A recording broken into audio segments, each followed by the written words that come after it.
Fire for your mind. The Kosher Clinician. Black man exposes. In under 3 minutes, when a man goes through something, nobody gives a damn. Is it true? And how should the world respond to the suffering of men in crisis? Watch until the end, you won't believe what he said. Should men check out, or should the world care?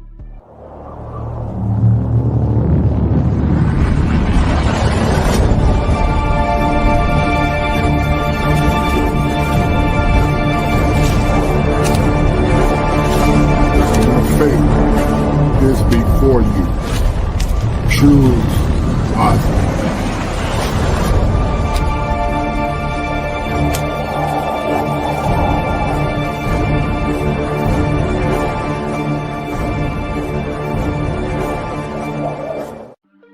When a man go through something, don't nobody give a damn. I'm being honest, bro. When a man need help, everybody tell the man up. Get a better job. Get more money. But when a woman need help, everybody cool with it. The first thing they say is, where your man is. You know what I'm saying? The man should be doing it. You should be doing it by yourself. It's the man. The man. The man got to be the strongest person in the house. But when he weak, who helping that man? Too many chances to understand. You know what I'm saying? When that man going through something, who helping him? The man can't call on nobody. He got to do it all by himself. Even when he's stressed out, who helping the man? When he's suffering and struggling, who helping the man? He got to help himself. Ain't nobody standing with him, but he stand with everybody else. He pay everything. He do everything. He trying to keep everybody in order, trying to keep the kids in order, keep himself in order, keep his spirit in order, keep his mind in order. Who gonna keep the man in order when he out of order? When he needs somebody to help him. But a woman help everybody cool with it. Nobody say shit. Everybody got their back. But when a man go through something, he get stepped on, he get beat down, he get degraded, he get insulted, he get dragged down through the mud. You wonder what's wrong with these men. They going through it. They stressed the fuck out. They hurting inside, bro. Men get tired of every time something going wrong with them, everybody shut down on them, bro. Everybody turn around, turn their back, and like he ain't nothing because he a man. It feel like you ain't human when you a man. Like, bro, I gotta act like I ain't hurt. I gotta act like I don't wanna cry, bro. I gotta sit in the room and cry to myself, wipe my tears away, and come outside and smile at my kids and white face like I ain't going through shit. Like I ain't dealing with nothing. I know men feel like that sometimes, bro. You try to be tough, bro. I don't care how strong you think you will, bro. But when your heart get hurt, bro, it's different, bro. When your people laugh at you, bro, when you suffering, that shit different. That's a different feeling, man. It's a different feeling. I don't think nobody understand what the hell I'm talking about right now. No! It ain't always the man's fault. Relationship fail. It's because they failed him. When somebody failed you mentally and physically and emotionally, they failed you, bro. You try to spend time, they don't want time. You try to love them, they don't want love. They don't want a kid, they don't want nothing. They push you in the corner, bro. People push you in the corner and they expect you to smile while you in that corner hurting. You own family, they don't know you. Friends, they don't know you. You don't care about it, but damn, am I a bad person like that? Where everybody look down on me when I'm hurting? What?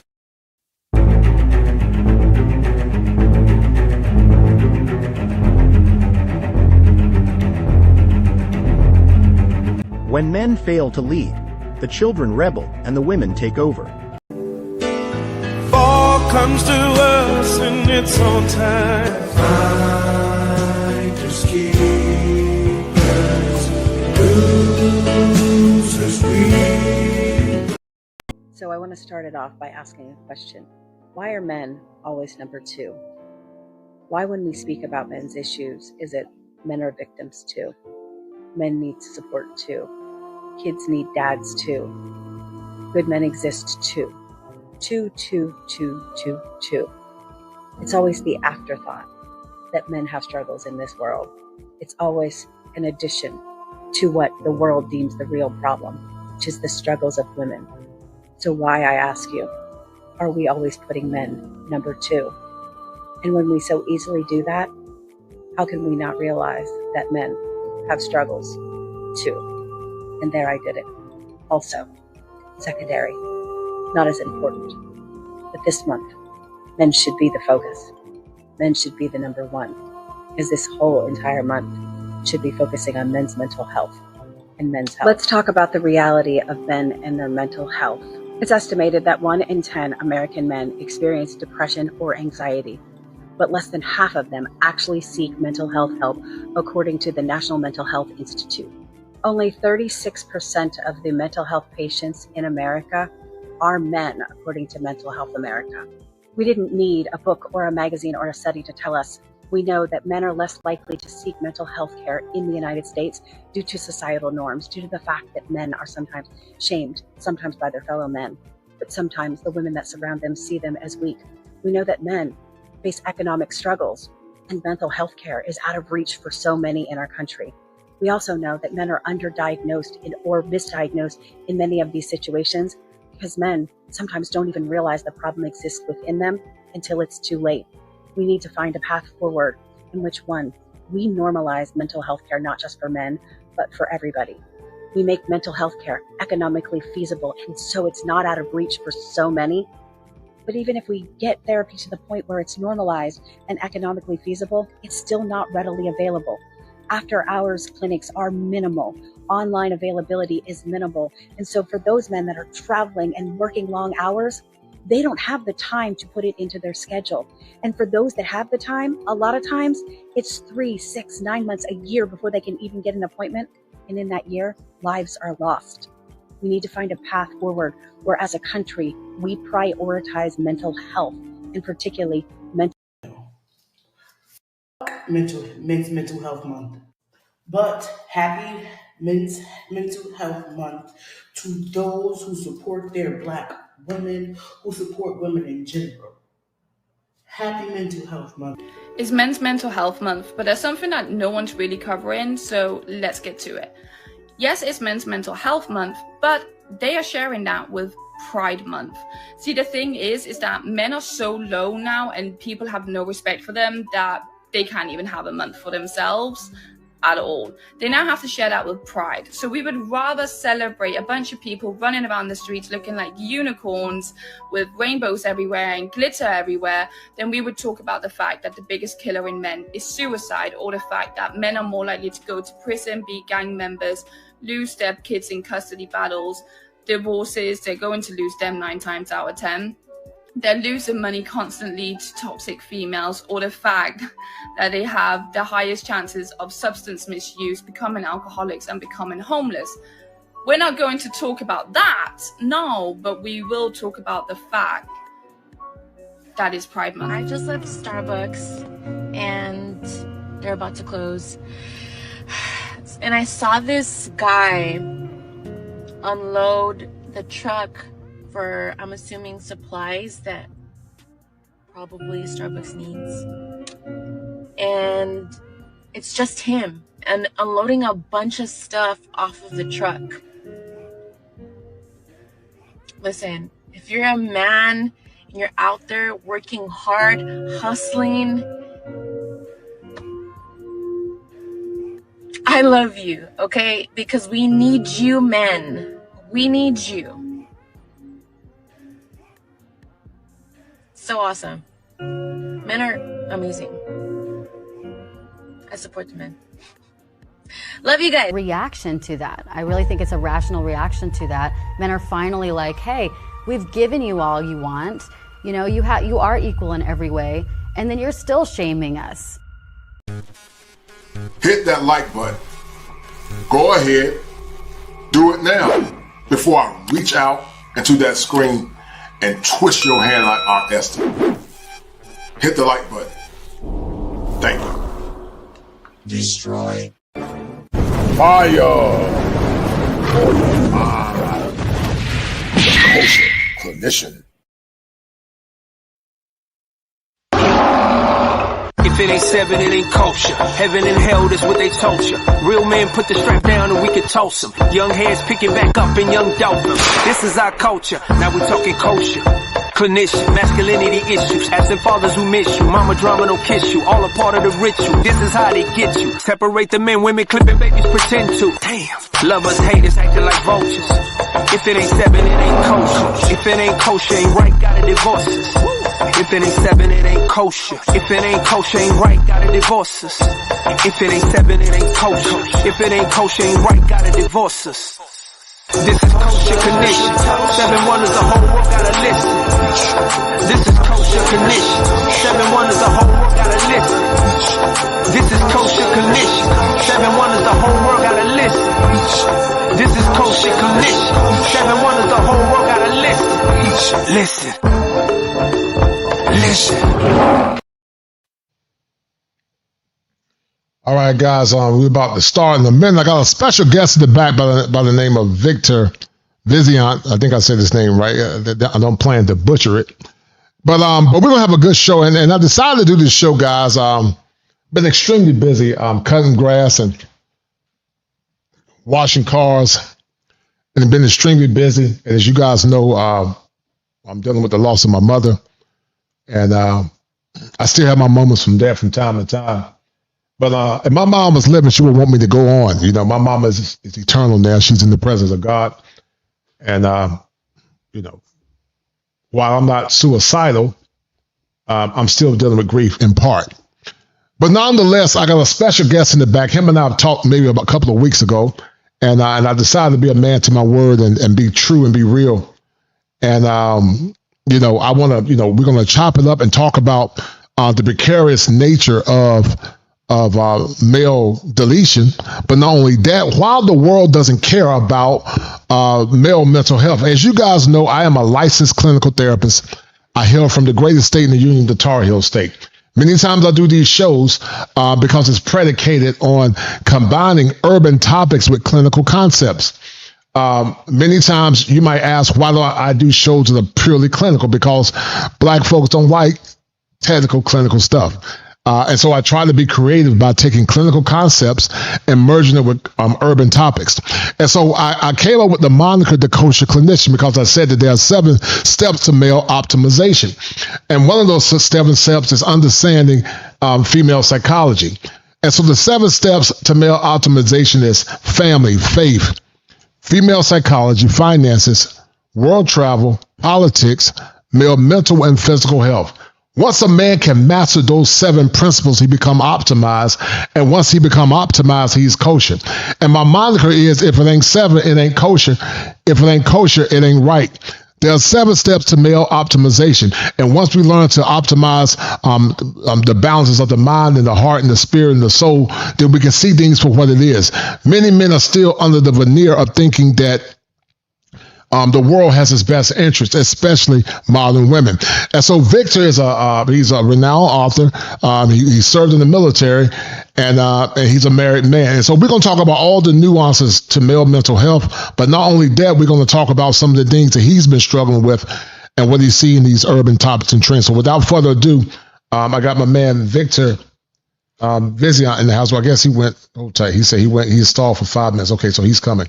All right. So anyway, I'm going to get into it, guys. And once again, thank you to everyone that's watching and is listening and is listening to the sound of my voice. And we're going to have a good show. So Vic, how you doing, brother? See you in the back. Yeah. How you doing, young man? What's going on? I'm good, man. How about yourself? Man, it's been rough, man. It's been rough, but God is able, man. So, you know, you have been a stalwart when it comes down to male advocacy like myself. And one of the things I say, Victor, I say, whereas men, we don't agree on all things or ideologies. But tonight, we come together as allies of a common cause only to dissipate once the crisis is over. There's a crisis, Victor Viziant, in the world. The crisis is a mental health crisis as it relates to men. The crisis is the feminization of the church. The crisis is the minimization of masculinity. The crisis is a term I created called hoflation. And there are many other things that's permeate. Come on, Pastor. Yeah. There are many other things, Victor, that's destroying the fabric of men. So let's talk about it. You're a young man. You're younger than me. And not by much, but you're a young cat. And When did you begin to see the great deluge, in your opinion, when women started losing their valor and also started losing femininity and also started to divert from those things that were once traditional, but also salient for society? I guess if I had to like put it on one thing, quick reference, I'd probably say when you remember in the 90s when they was telling everybody to pursue education? Yes, right. I believe that was probably the major turning point. Pressing everybody to go to college, and I didn't see the financial return on investment the same way at the same time, because I knew at some point the saturation would create a lot of competition, a lot of unhealthy competition in the workplace. Because if everybody's got an associate's degree and everybody's got a bachelor's degree and everybody's got a master's and a doctorate, then eventually, there's not going to be very much to differentiate between, certain resumes or whatever. So, right.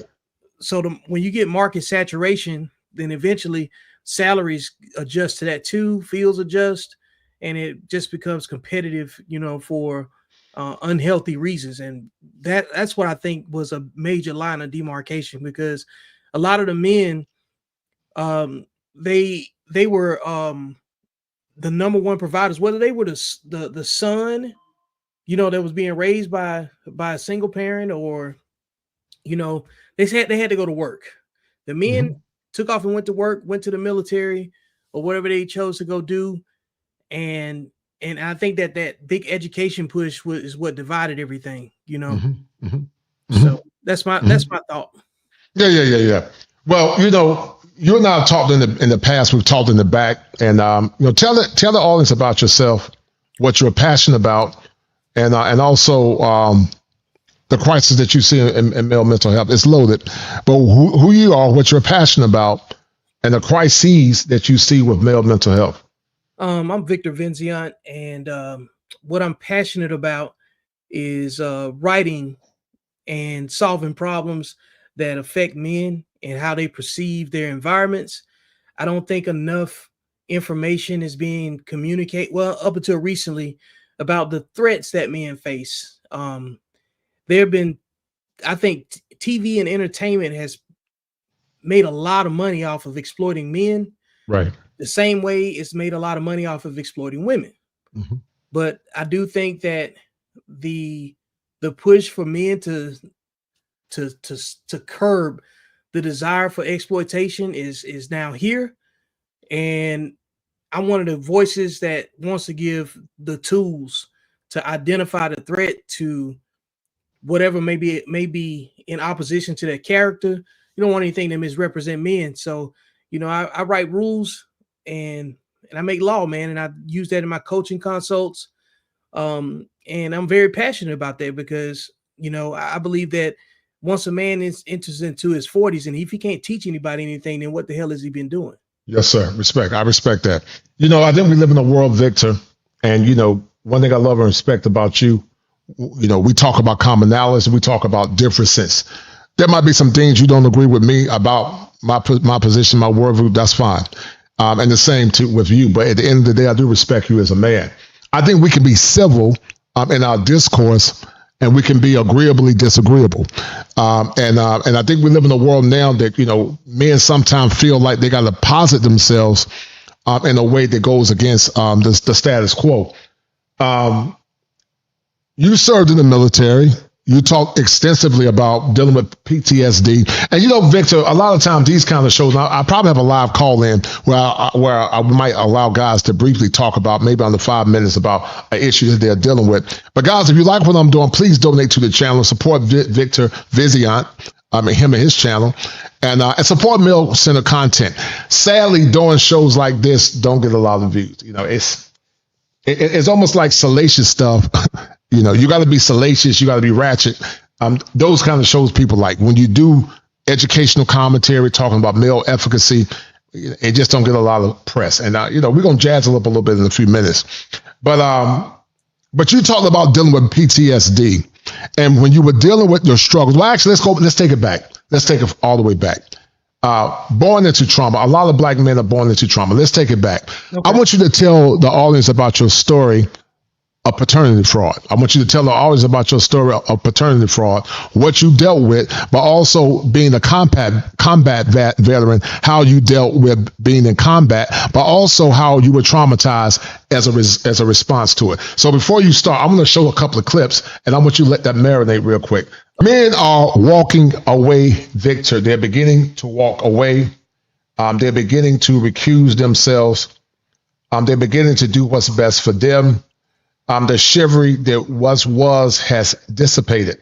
And men are beginning to realize that dating in modern America, not only is it a waste of time, but due to hoflation, due to selfishness, due to solipsism, due to many other monikers, men are beginning to walk away and to focus on themselves.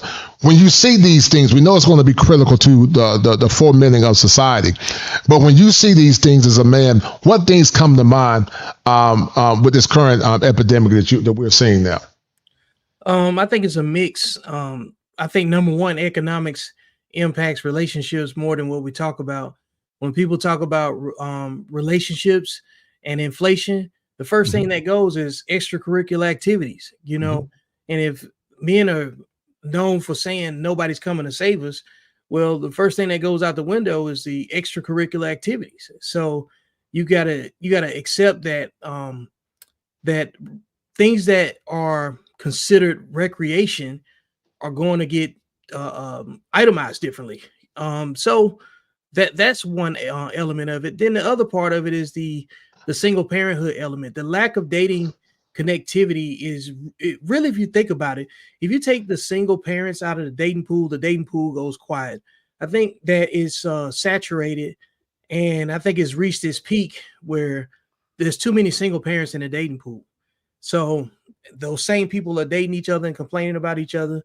The people that are not having any problems with this current dating structure, in my opinion, they're the ones that are not on social media complaining about it. I think if you follow the complaints, you find the source. That makes a lot of sense. Hold tight. I agree with that. Hold tight. Yeah. The complaints are no different than reading product reviews on Amazon before you're to purchase a product. You know, Victor, family is the most important element in the world. You know, I'm so grateful that my dad is still alive. You know, I'm sad that I lost my mom, but I'm grateful that my dad is still alive. He's an excellent man. He's a quiet soldier. Actually, this is me and my dad when I got married, man. When I was about 24, man. That's young, Kosher. You see how 6'6" and 5. That's a handsome dude. Man. But that was me and my dad, man. And you know. And one of the things I talked with my dad about sort of shocked me a little bit, but it didn't shock me. You know, men deal with compassion fatigue. Men don't get the proper nurturing that they deserve. And that's part of the mental health crisis. And many times they don't have nobody to talk to. So they either internalize it or they do things that are pathological. Let's go down memory lane because, like I say, a lot of men are born into trauma. Sadly, now over 75 to own up to 80% of kids are born in single parent homes. Back in the 70s and the 60s, he got a virgin for a wife. Now, was my mom perfect? No, my mom wasn't perfect. But she was better than the typical American woman. Now, actually, my mom was a good woman.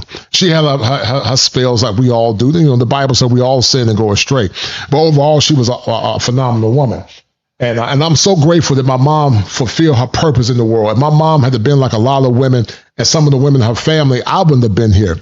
Because, you know, when I grew up, Victor, a lot of women, you know, they believed the feminist lie about having one child, and they saw marriage as slavery.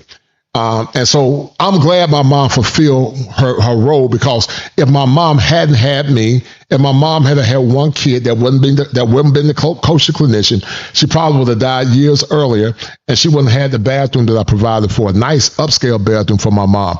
And so it was me, my sisters, and all the family gathering around our mother. You know, that's rare in this day and age now. But you were married, Victor. You were the product of a two-parent family. Talk about briefly, Victor, your upbringing, and then we'll get into the paternity fraud that you dealt with. Yeah. 2-parent home. Mom and dad worked. I had a brother, got good grades in school, wasn't a trouble kid. You know, handle business, just did what my parents told me to. They went to church on Sundays, you know. My dad was a hardworking guy. He passed away in 2018. Sorry to hear that, brother. Sorry to hear that. And you know, he came from a big family. My mom came from a big family, and I'd say I watched him pretty much work himself to death. Wow, that's sad, man. That's sad, man. Like in hindsight, you don't see it when you're right, in it, you know. But, right. But then there's a lot of things that come along with that understanding too. It's just some things that like you can't even truly be as masculine as you should be without going as hard as you possibly can at anything. You can't approach anything lazily as a man. So I got my work ethic from him. And you know, I got a lot of things from my parents because they did the right thing. I don't think you take anything from your parents as positive if they do the wrong thing. You know what I'm saying? So because eventually you create your own demons. So that's what I say probably about, you know, the nuts and bolts to my childhood. You know, you talk about your dad being working himself to the grave and working, you know, overextending himself. Would you say your mom was a nurturer, or would you say she was oh, like yes and no? Would you say your mom was a nurturer? I wouldn't say my mom was a nurturer. I do believe that she had nurturing qualities. She was a dutiful woman. You know what I'm saying? She's a great wife to my dad from all things considered. So I mean, she took us to church. I mean, and she used to help us with the homework even after she went to work all day. So you know, it came up through that era where both of your parents was at work a lot. You know, so we were like latchkey kids. You know, so Gen X. Yeah, Gen X, man. So we don't know any different. You know, you don't peek out the window. You go in the house and you lock the door and you don't bring nobody else in the house. You walk home from school. You walk to school. Yeah, and we kind of grew up in a little bit of I wouldn't say independence, but like we grew up with a sense of purpose and having chores and stuff like that to do. And then you got punished if you didn't handle your business because everybody in the house had an assignment. You talked about extensively about paternity fraud. I want you to go and briefly talk about paternity fraud, what it did to you, and how it destroyed you mentally as a man. Well, I would say I could see what I learned from it was that I could see how it destroyed other men. I was fortunate in comparison to a lot of other people because I caught my situation a lot earlier and sooner than most men. Not as soon as I would like to have caught it, you know what I'm saying? But like, I've to package it up in as little words as possible, get to the point. I was married in 1999. There was a child born in my marriage. I was in the Army for 13 years. And that first 3.5, 4 years of my career, I went back and forth to Iraq twice. And I didn't have time to question paternity, you know. And then some things took place and I got some information that made me follow up on it later on down the line. And I questioned it myself and went and got a DNA test and, you know what I'm saying, found out for myself that the child wasn't mine. So it was a lot of headache in that, you know what I'm saying, because that was a 9-year slide. And it took me another 2 years to get off of being, you know what I'm saying, acknowledged as the father, you know what I'm saying, surrendering parental rights and all of the legal stuff that went behind it, because the judge didn't want me to be wanted to keep me on child support, but I got off child support and everything. Not very many men live to tell that story. You know, a lot of men, depending on whatever state they're in, if they sign up and they paying child support, they financially obligated to their kid no matter what. They don't see it any different. So how did you cope when you were dealing with that, man? How did you cope? And what did it do to you psychologically? Psychologically, I think it made me, it woke me up. I think if any man has a a reality. It was like one of the first big reality checks. You know what I'm saying? By that time, like, you know, I had been shot back, deployed, been everywhere. You know what I'm saying? That combat was at the time. And even then, that was way more comfortable than the realities of, you know, learning where you place at with certain people that should be close to you or should be, you know what I'm saying, helpful to you in your life. But when that happened, it was like I felt like it was something coming off of my plate. I didn't have the same I didn't validate the anxiety that I experienced before. Like beforehand, like having that moment of clarity was the best ever, because I'm like, oh, I didn't go through all of this nonsense. I went through it for a different set of reasons that was undesirable, but I could release myself from it because that's why it was so bad, because it wasn't supposed to take place. That, like, the paternity fraud just completely invalidated the relationship altogether. You know what I'm saying? So it'll be different if I had a negative relationship, which I did with her, and then I had to deal with co-parenting with her when the child ain't mine. You know what I'm saying? Or no, I checked all of the blocks that I could check, you know, when I was inside the bubble of, you know, this is my kid and I got to do, you know what I'm saying, some co-parenting stuff. But the minute I found out, I was off the team, like, completely. So, I mean, like, that's, in my opinion, that is the equivalent of what one would consider grape, because my consent was removed.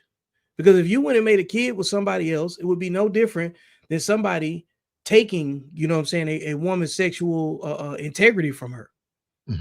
So recognizing that, you know, I just decided to, you know, use what I've learned and experienced, you know what I'm saying, for someone else to learn from. Now, there's people that's in a similar situation, and they're too intertwined with their marital life that might have a kid that's not biologically theirs, then they probably can't get themselves out of it. So, and I always look at things like, yeah, it could have been worse, but that's also not to minimize how negative the situation actually was either, you know? Right. How did you cope that, you know, of realizing that, you know, you were deceived and betrayed? How did you cope? That's number one. Then number two, I feel that, you know, men were deceived into thinking women were innocent, they were special. And we know that's not the truth. We know ain't nothing special about them. They're human beings. Not saying you can't find some special elements in a woman, but this benevolence that we put women on, you know, like they're angelic, you know, they do all good, you know, they're not. Women can be highly deceptive. I would say more deceptive than men. There's an old saying that saying men tell lies, but women tell great lies. But how would you respond to that and some of the things you went through and the struggles you went through overall? I think cope wise, I think I did what everybody else did, threw themselves into work. You know, self-improvement. I went to the gym, you know, I traveled, I went and had as much fun as I could. You know, I coped by actually going to go have fun, you know, because I spent a lot. I was either in between a combat zone or a combat zone overseas or a combat zone in the home that I was with, you know what I'm saying, with the woman at the time. And so, you know, when I finally had my time to myself, man, I think I was single for probably about maybe 6 years or so, you know. I mean, you know, I had fun, man. I took advantage of my opportunities, and I didn't let that previous experience stick to me, you know. I think it was I think a lot of the things that we believe are supposed to hurt us, we have to look at them like they're meant to help us too. Right.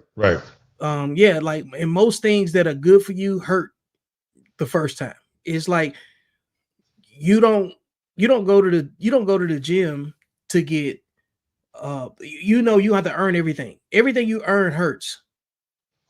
You know, good, bad, or indifferent. And ultimately taking the man has to take the first accountability for his choices and saying he picked it, you know. And that's what happened. You know, like, men and women do not have the same value systems. Very true.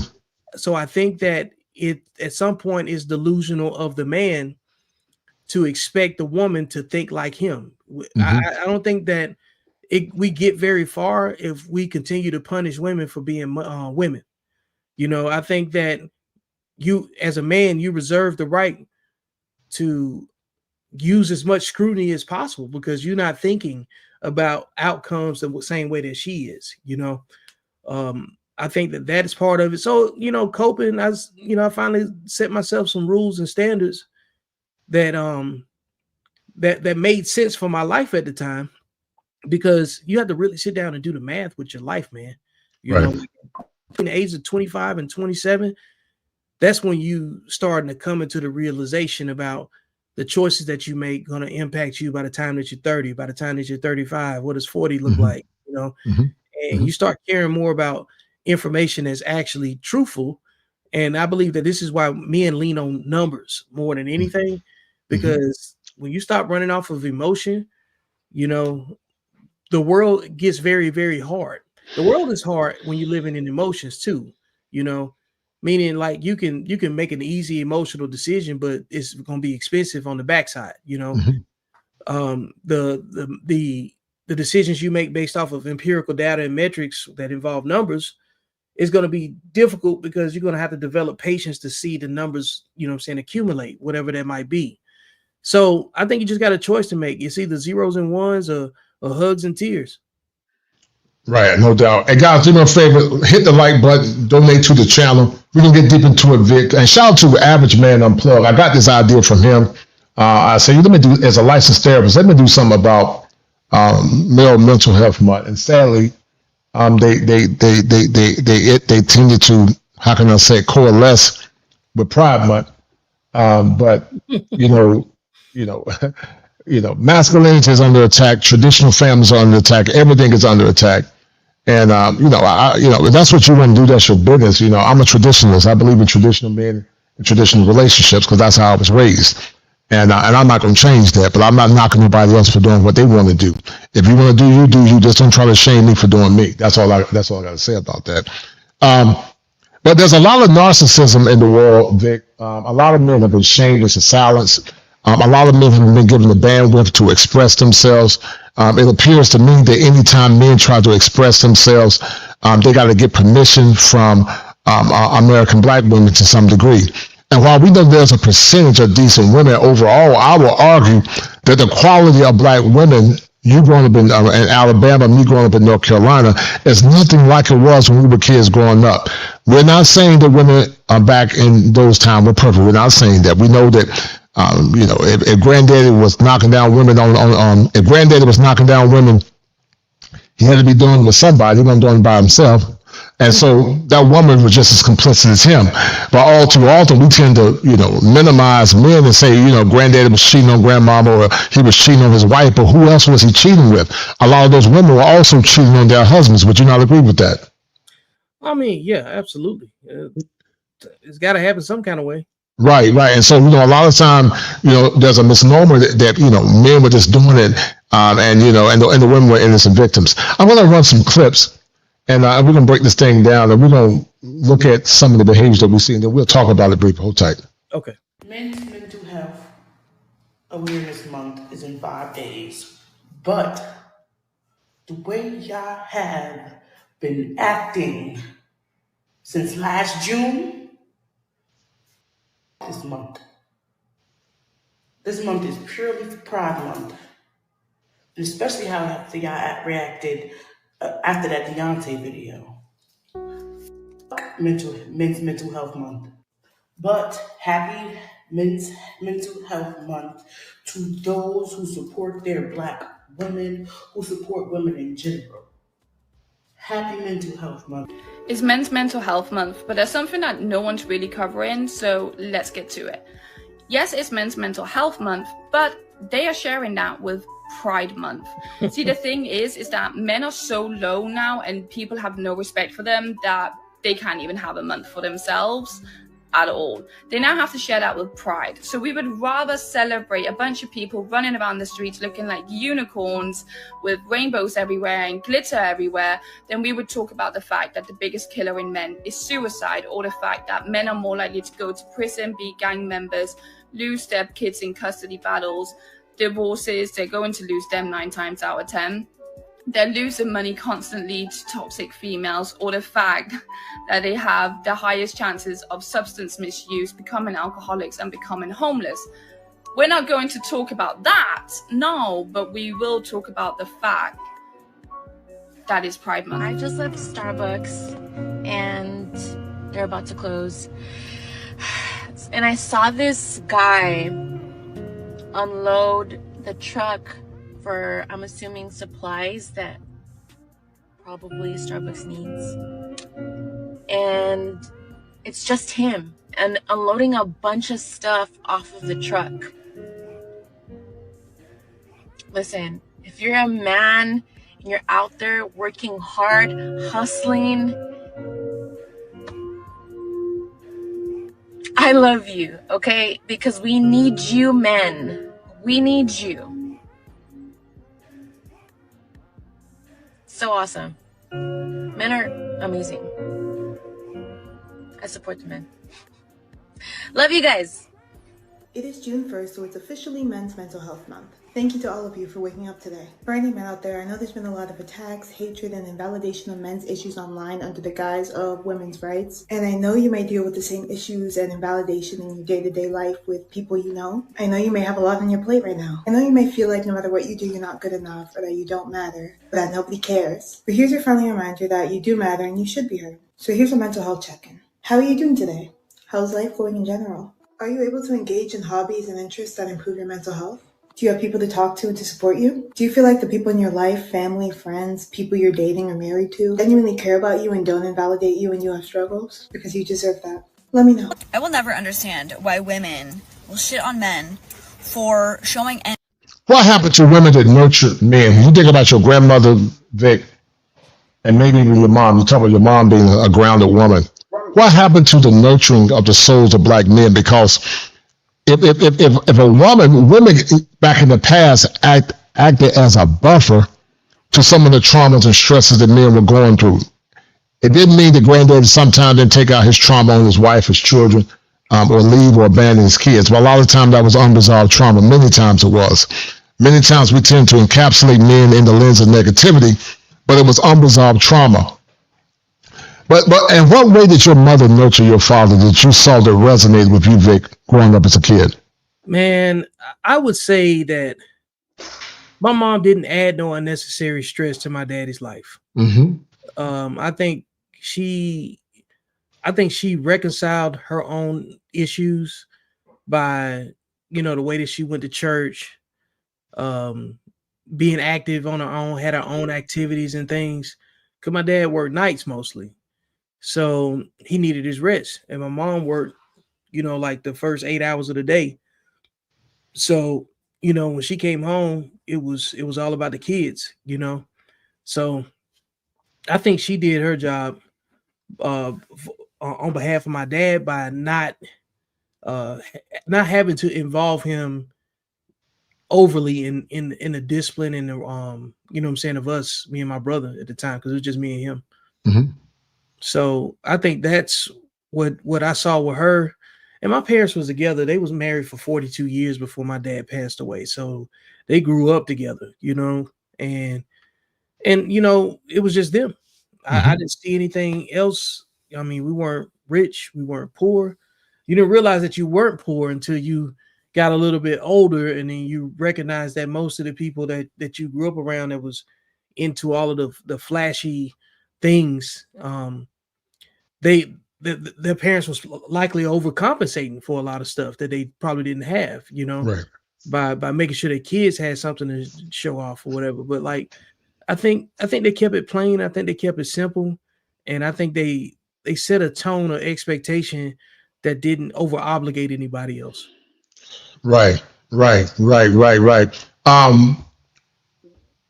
you saw your mom love your dad the way he deserved to be loved, what outcomes did you see as a son? I think what I learned from it was how women are supposed to respect men and how men are supposed to identify women that should be protected. Mm-hmm. I think that was very plain, Mm-hmm. it's a catch-22 because you can see the right thing, but my parents didn't date anybody else but each other, so there's a lot of stuff that they couldn't model. You know what I'm saying? Like you would get a baseline template, for what to look for, but the things that they can model were very valuable because I knew that in my marriage that it'll be worth it to be in a vulnerable place with my wife, you know what I'm saying, for healthier communication where I'm at now, Do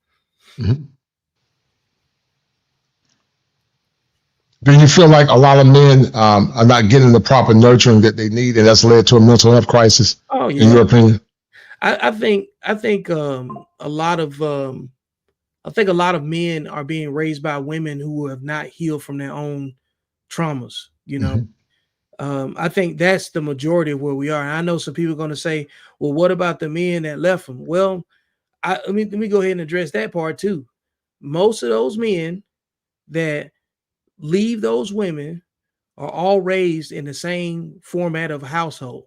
I believe it's largely the single parent community that has the issue. So if you have a family with a long line of single mothers that meets with a guy, the likelihood of that offspring coming from that home being attracted to someone that comes from a two-parent home is slim. Right. Good point. That's a good point. They're going to be more attracted to someone that's raised similar because that's I agree with that. We connect and communicate. I agree with that. I agree. So, I totally agree with that. Right. So that's why, like when you said earlier, like what it says, 75% of children are born out of wedlock to 75 to 80% of women. So if you do the numbers on it on a ratio basis, it's only 16% of men that are single fathers. So if you go 16% by 16% of men responsible for producing the children out of wedlock with 80% of women, that's a 5-to-1 ratio. So 5 women are having sex and reproducing with the same man. And then even more so, a lot of those women in the 80%, 59% of those women are having 2 or more children by 2 or more men in the same dating pool. And they're all raised the same way. So only 25% of men are married and over 50% of men are single and childless. I guarantee you most of the men that are single and childless probably come from 2-parent homes.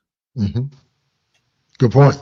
The numbers are there. If you just do an 80-20 comparison, 80% of the problems are caused by 20% of the people. Yes, I agree with that. I totally agree with that. Hold tight. Some sort of emotion other than anger or for asking for help. But in the same breath, they'll expect a man to be emotionally mature enough to understand what they're going through, respect their feelings, be there for them in their time of need. But they won't reciprocate that for their partner. How can you ask for a partner of these things if they don't understand how? And I'm so sick of this word called partner. I'm so sick of it because partner is nothing but a neoliberal concept that's been, it's been so normalized that it's become a universal language now. When I was in graduate school back in 2011, I heard that word partner. But normally partner was equivocated to alphabet relationships. But see, partner is predicated on egalitarianism. It just basically means that I make rules and you make rules. And you got a bunch of weak men now. Because I want you to listen to this, Vic, and I'll tell anybody this. You got women that are dictating to their men how to run the home. And so you got these women that are, they call themselves traditional, but I call them pseudo traditional or hybrid traditional.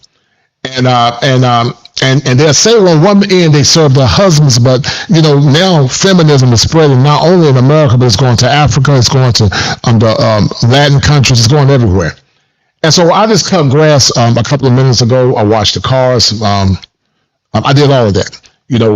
I'm a white-collar professional man, but my profession does not supersede my responsibility of duty as a man. You're in the military, and duty always comes before feelings.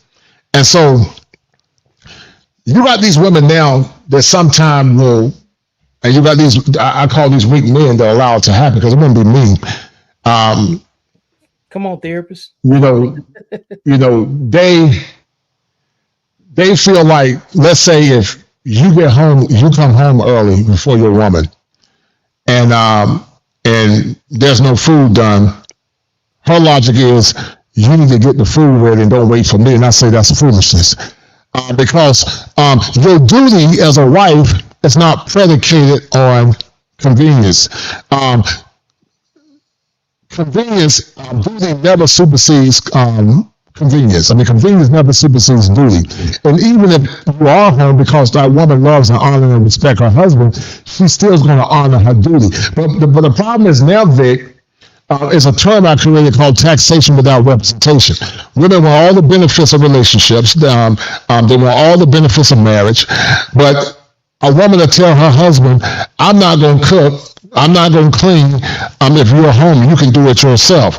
And so now you got a generation of women that's totally different than the generation of women from the old school. Like, I call them the first and second generation women. But this third generation of women and fourth generation are either fake feminine hybrids or more or less women that's not going to do anything for their husband at all. And I said that's a problem. That's a serious problem, because the scripture says that the woman is made for man. And I don't care if your man is their home. You still got a responsibility to take care of your husband and to do your duty as a wife. No different than if that woman is not home and that man is home and that's something that needs to be done. He's not going to say, well, since I'm home early, I'm not doing that. You can do it. So let's say the woman needed a cabinet fixed, but that man happened to come home before his wife got home. Or whatever. That man is, if he's a good man, still is going to do his job by fulfilling his oath to do whatever is necessary within the confines of that relationship. But what I see with this partner nonsense, and I want my person and all this foolishness, it's a generation of women that want the benefits of being married. They see the word partner. They see the word partner as a buffer and makes them feel safe because they want power in the relationship. And then many times, many men don't hold their women accountable, hold their wives accountable. If the agreement is that you're going to cook even though I'm home before you're going to cook, and I'm not getting out no pots and pans. Because once again, convenience does not supersede duty. Some people might not agree with that, and that's fine. But it's no different than if you come home before I come home. I'm not going to expect you to go cut the grass. I'm not expecting you to wash the cars. I'm not expecting you to wash clothes or wash my clothes or any other things that I would traditionally do. But somehow you got relationships now where the women dictate to the men how they're going to run their relationships. What's your take on that? I think that every marriage is different based on circumstance. I agree with that. Based on the way that they was raised. I think that that's important to capture. Again, like earlier when we was talking about compatibility, right? And how people get linked up. I think a lot of the issues starts from vetting criteria. Right. Why did you choose this person as a wife? And for the women, why does this man meet the standard for you to be a wife to him? I think that everybody has varying levels of consideration for the significant other.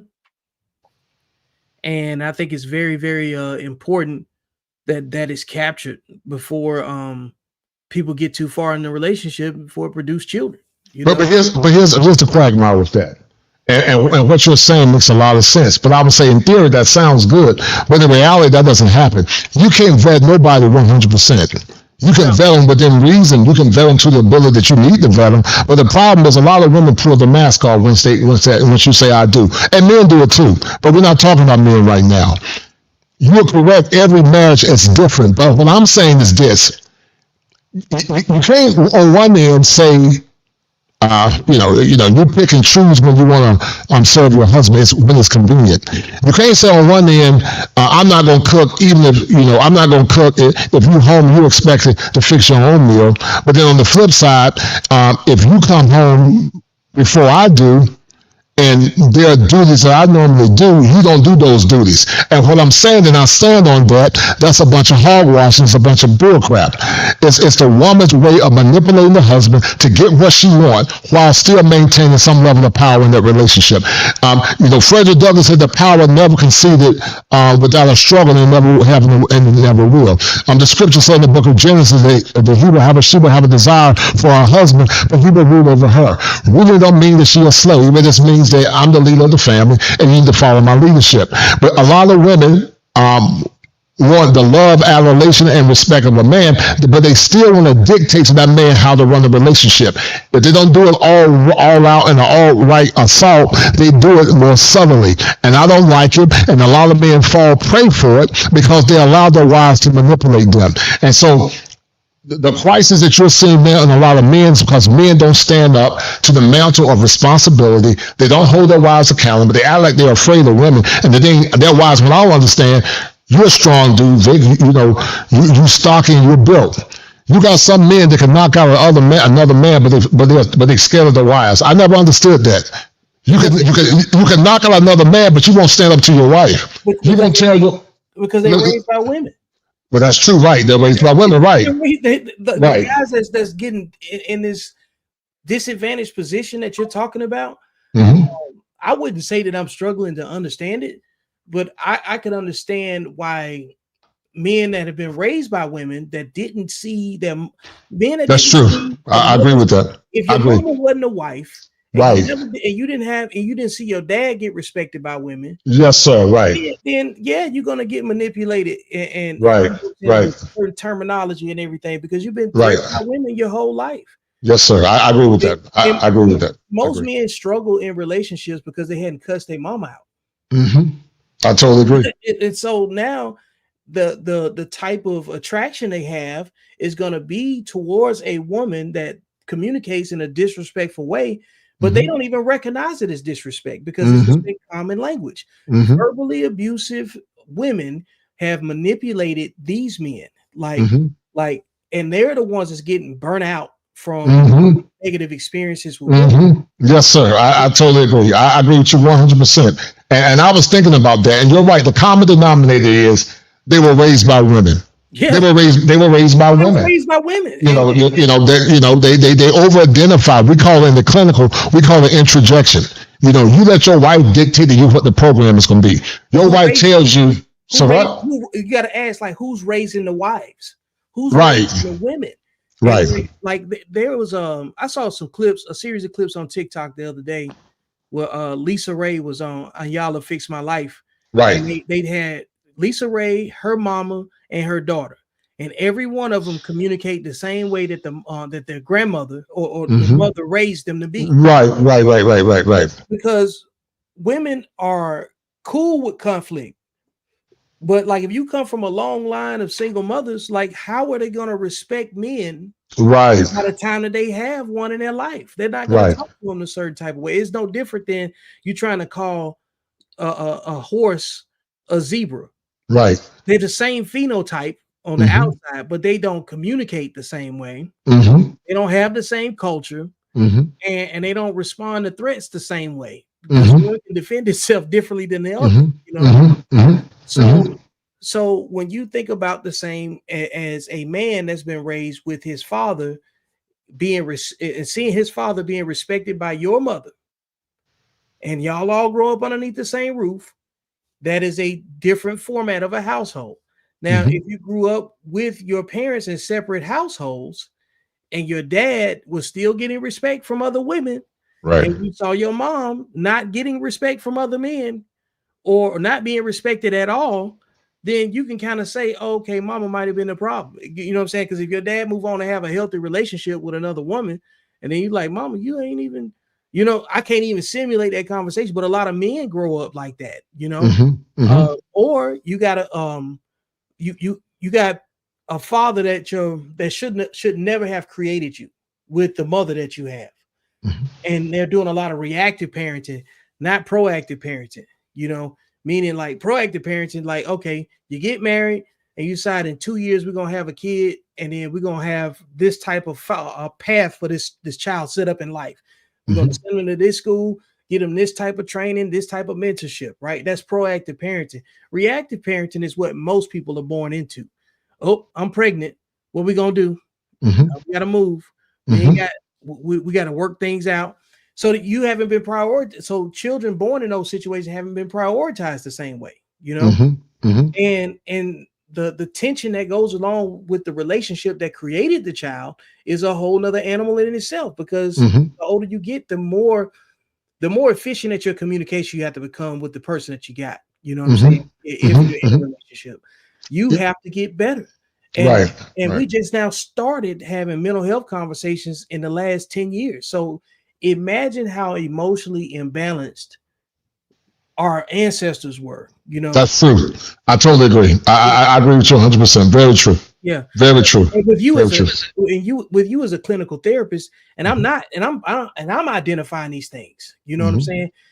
Because but long before we were able to read books about these subjects, we had to be able to read people.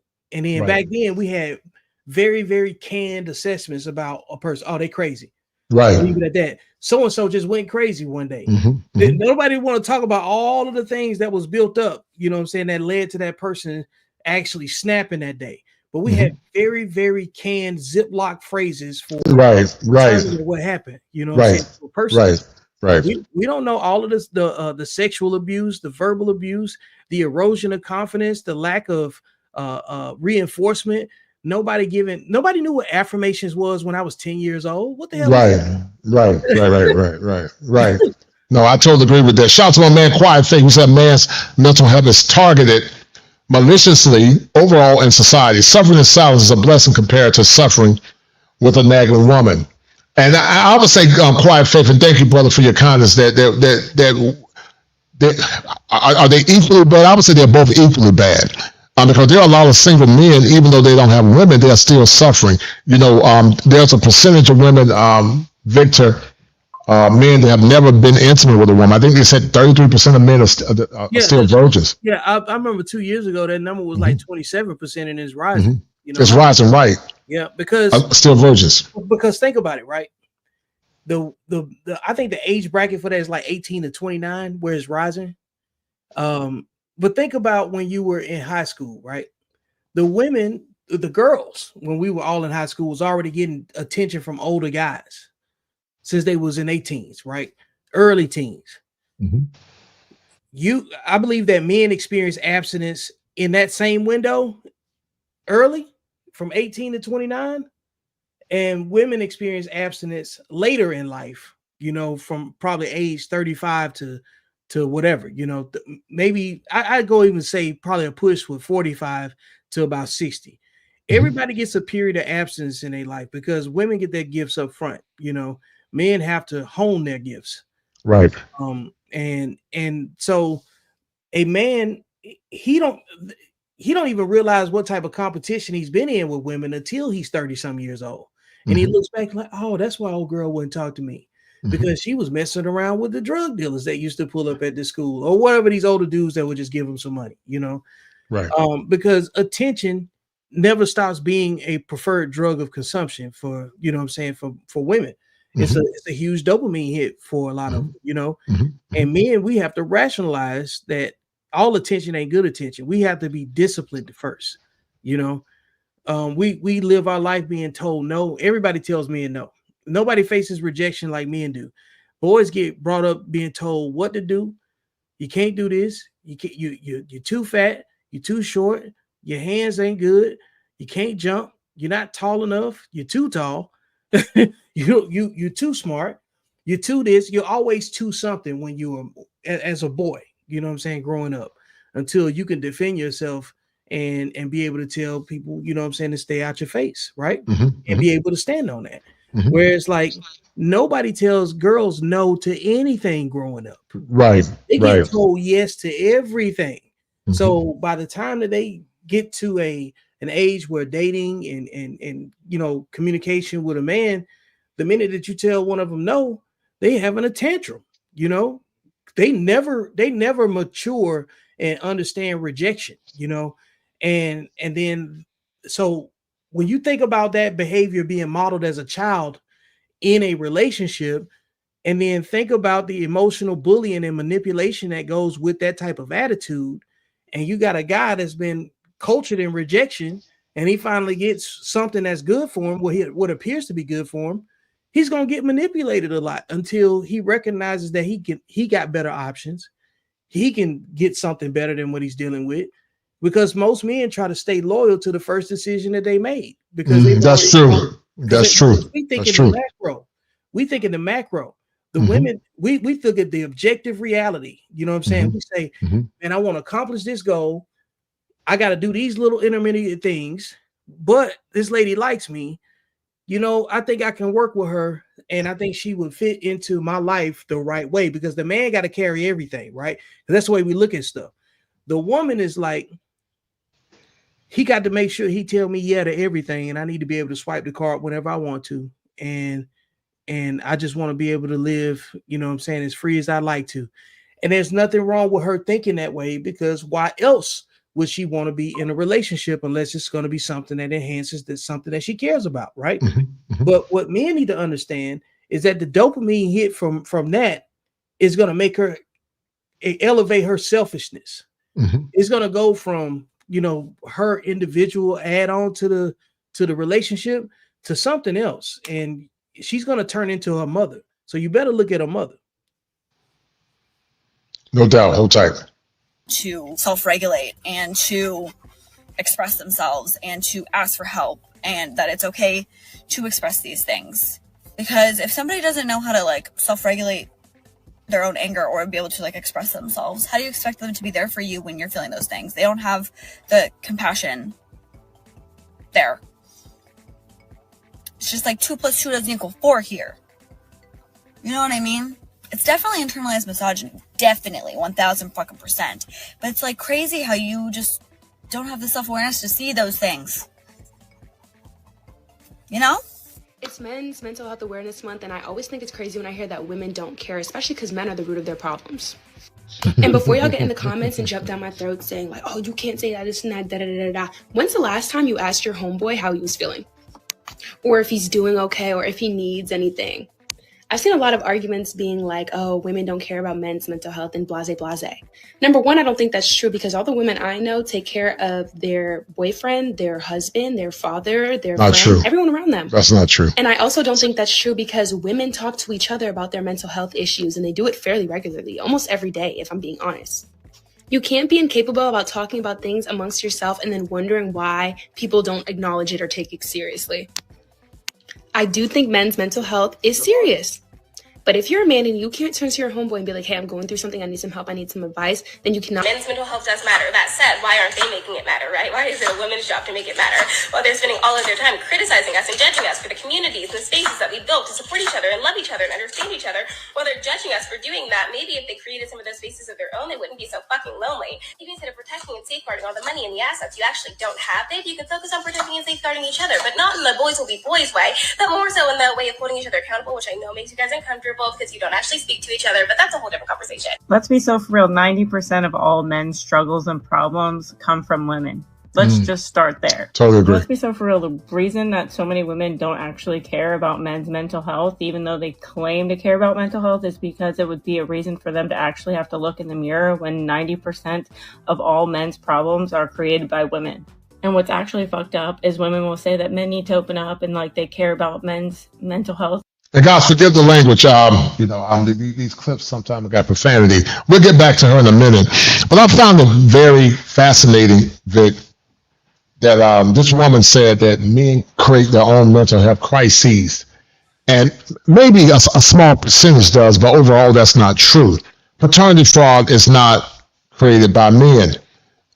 Fake false allegation is not created by men. No fault divorce is not created by men. Thinking your wife is honorable and having been ran through was not created by men. Women lying to men to get them in relationships, only for that man to find out that what he thought was wholesome was not wholesome, was not created by men.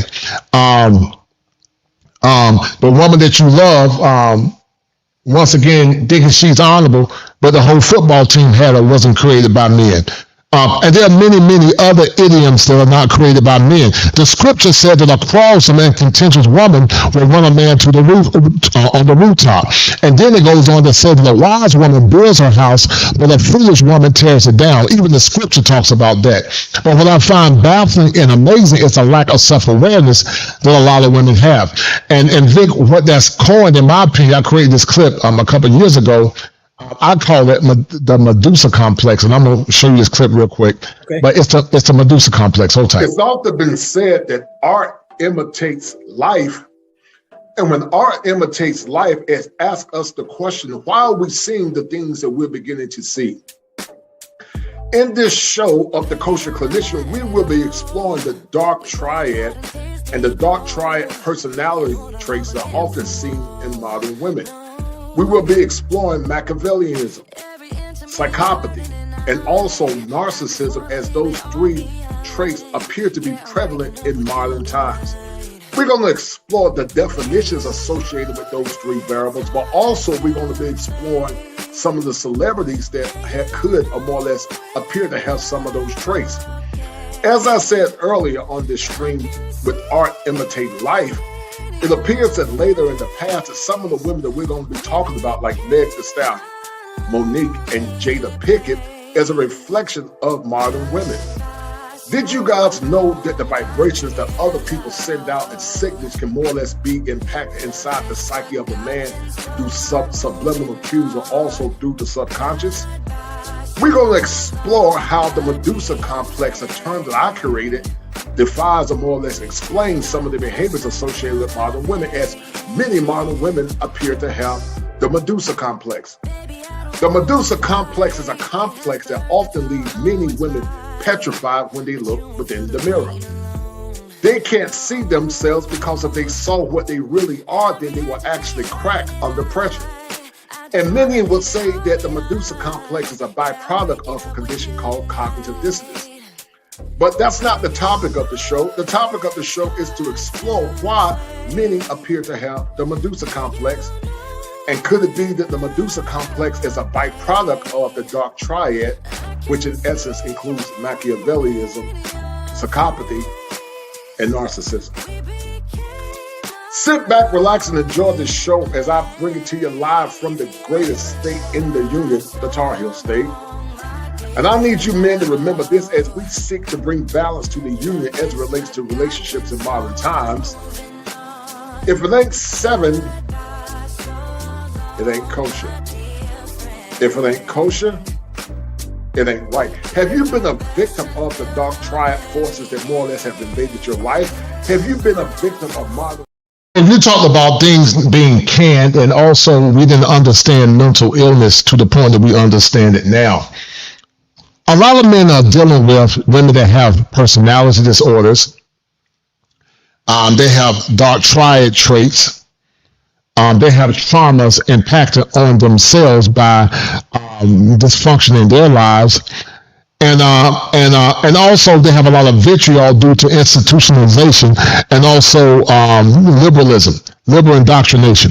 And so men didn't create those scenarios. The average man didn't create those scenarios. These women were either influenced by those scenarios or they choose to rebel because they lived with vicarious trauma of the toxic women in their lives, and they transmitted that towards men. Many of the men that are deleting themselves, the 600,000 men that are deleting themselves, are recipients of many times paternity fraud, the same thing we went through. No fault divorce, where they lose everything they got. White men are the highest recipients of self-deletion. And now black men are beginning to do it at a higher rate too. Black folks and black men weren't taking their lives at a higher rate back in the past. But when you have what's called the disintegration of the black family, the black community, now you begin to see high rates of self-deletion, not only from black men, but also from other ethnic groups as well. How would you respond to that? And before you respond, shout out to my man, St. James, showing love, and Brother Quiet Face. Shout out to St. James as he hit me with a cash out. And shout out to Brother St. James for that $20 cash out, as Brother St. James is the #1 sponsor of this stream. Shout out to Brother St. James. Thank you.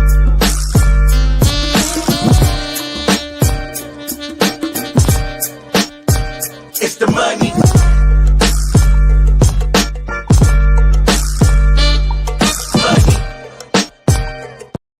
All right, Vic, how would you respond to that, brother? Go ahead. Yeah, man, I would say that I was taking notes, and I think that there's two different value systems conditioned via dysfunction and poor media literacy. And I think that despite men being the topic right now, being a negative recipient in this situation, it's still our duty to get in position to get educated enough to, throw it off. We have to still counter it. There's no alibi, no excuse. I think as far as like the women minimizing the men's mental health situation, that's what I was able to surmise from those clips. Women don't care about what men value unless they're married or have fathers. Like, they don't have to care about us unless they're with us. And I think a lot of men believe that women have this empathy on reserve. But the truth is, if you watch the way women communicate with each other, you wouldn't expect anything from them. Right. And I would pair what you were saying by saying they don't even care many times for the fathers of their husbands as well. I remember Kevin Samuels was saying before he passed away, he said, men get tired. He said, man, we get tired. And he was talking about a lot of times your own kids don't care about you. Sometimes your wife don't even care about you. Unless a man is a woman select, when I see pictures of you, Vic, on your post, I can see the love that your wife had for you. But unless a woman was selected a man, that man was her select choice. Many times that man that she's with is just a fill-in or a commodity to be subjugated to her own selfish needs, basically a human ATM machine. And so I would argue that many times even the husbands and the fathers, they don't care about unless they have some kind of spiritual awakening, or they've been socialized to love, honor, and respect their fathers. But on the flip end, women by nature are highly solipsistic. Men are selfish too, but women got a type of selfishness that supersedes it all. And so even if you are with that woman, that's not the case, because women now leave their husband there and don't think nothing of it, especially if they've been ran through and been with a lot of men. But go ahead. Yeah, that's what I was talking about, the two different value systems. I think it's because I don't want us to think of women as being evil. And I don't want women to think of men as being, I don't want a battle between misandry and misogyny. Okay. Because it's easy to package that up and it's becoming a buzzword. I think that we have to look at things like men are a sovereign country and women are tourists with a visa. They get to pick and choose which countries they want to visit. Right. And if you want the best experience is going to be had wherever you know the language. If you don't know the language, it's cool. You can still visit, but you're just going to buy trinkets and stuff and have a transactional time. So you can have a transactional relationship or a transformative relationship. And that's all based on the level of discipline in that person's mind. Right. You're either emotionally disciplined or emotionally undisciplined, either sexually disciplined or sexually undisciplined. So when you see the way that these conversations go, usually you can tell the most lustful person in the conversation because they got the most complaints. They have the most complaints are usually only replicating their anecdotal experience and projecting it outward as if that's true. That's true. Yeah, that's the truth to that. That's true. Just like when that girl was talking about all of the men in her life, all the women in her life see about their men or whatever. Like I've actually shifted to, this might be uncanny because even though it's Men's Mental Health Month, if we want a solution, I'm going to make a suggestion first before it's considered a solution. Right. I think men need more mentorship than they do therapy. I think you need to be around other men that have overcome their issues. You need to be around them, and then they talk through them. And I'm saying that from a lived experience where I've had people around me say, "Man, bro, just being around you, lifting weights, watching the way you move, the way you practice what you preach, I had to change up some stuff in myself because I realized how much extra energy I was giving to other people. You know what I'm saying? That can't even help me. Do you know how much time we spend helping people that can never help us? And when you start looking at that, you start I believe actually respecting how you were conditioned, not penalizing your conditioning, but respecting how you were conditioned. That's why there's a lot of men that struggle because they've been raised by women. So they get out here in the jungle and they got to deal with some real masculine men that's been raised by their daddies. You know what I'm saying? A lot of these guys, they first encounter with a man that can actually beat them up is in a jail cell. Right. Like those guys that grow up saying, I don't fear no man but God, those dudes end up getting locked up for the most part. But if you grow up with your dad, you grow up seeing somebody that can slap your lips off at any given time. Right. I'm going to challenge something you said. I think there's a lot of truth to what you were saying about male mentorship, and you're right. I think that definitely plays a role. But you can do male mentorship all day if you don't understand. You can do male mentorship all day, but as a therapist, it's more nuanced than that. I agree with you. That plays a role. As therapists, we look at things through what's called the biopsychosocial spiritual model. We look at it through what's called 4 quadrants: biopsychosocial, spiritual. You can do mentorship, but the underlying pathologies that have not been addressed is only a surface fix. It's not getting down to the minutia. I would argue that many therapists now, like you and me, our worldviews are similar because you're looking at it from a traditional, from a masculine perspective, which I do agree. But many therapists don't see things through the lens of heteronormative masculinity. They see things through the lens of what's called the feminist theory lens, where intersectionalist politics, the intersection of politics, gender, and all that foolishness. But until we get to the crux of the matter, I do agree with you that there's a place because, men galvanizing one another is a form of therapy. I agree with that. That is definitely a form of therapy. It's informal therapy, but it is a form of therapy to have other men talk and share our stories. I will argue that, consistent with Dr. Irvin Yalom, he was one of the proponents that postulated the concept of group therapy. He said, Dr. Yalom said that there were 12 elemental principles to group therapy. He said one was correct capitulation. That simply means to go back to the past and correct the things that rendered you hopeless from the past. That's one. Dr. Yalom also talked about instilling hope. He talked about universality. I call it the universality of the brotherhood. Dr. Yalom also talked about comparing evidence. Men that came together through the internet are basically doing what's called cyber group therapy, which in essence is a form of male galvanization, and to some degree it's a form of male mentorship, which in essence is a form of therapy. It's informal, but until you get to the root of all the issues, like, as a therapist, we look at a concept called being eclecticism. Things are very eclectic.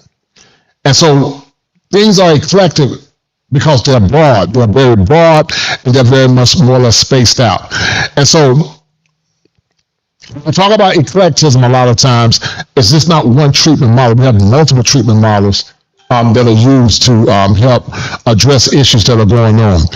But I do agree with you that that male mentorship does play a role. It plays a role, but I'm not going to say that male mentorship supersedes clinical therapy, because there are many underlying pathologies, whether you're looking at it from a chemical perspective, whether you're looking at it from a sociological perspective, whether you're looking at it from a spiritual perspective. All those things interplay into helping people become centered. If one is off kilter, it can impact the whole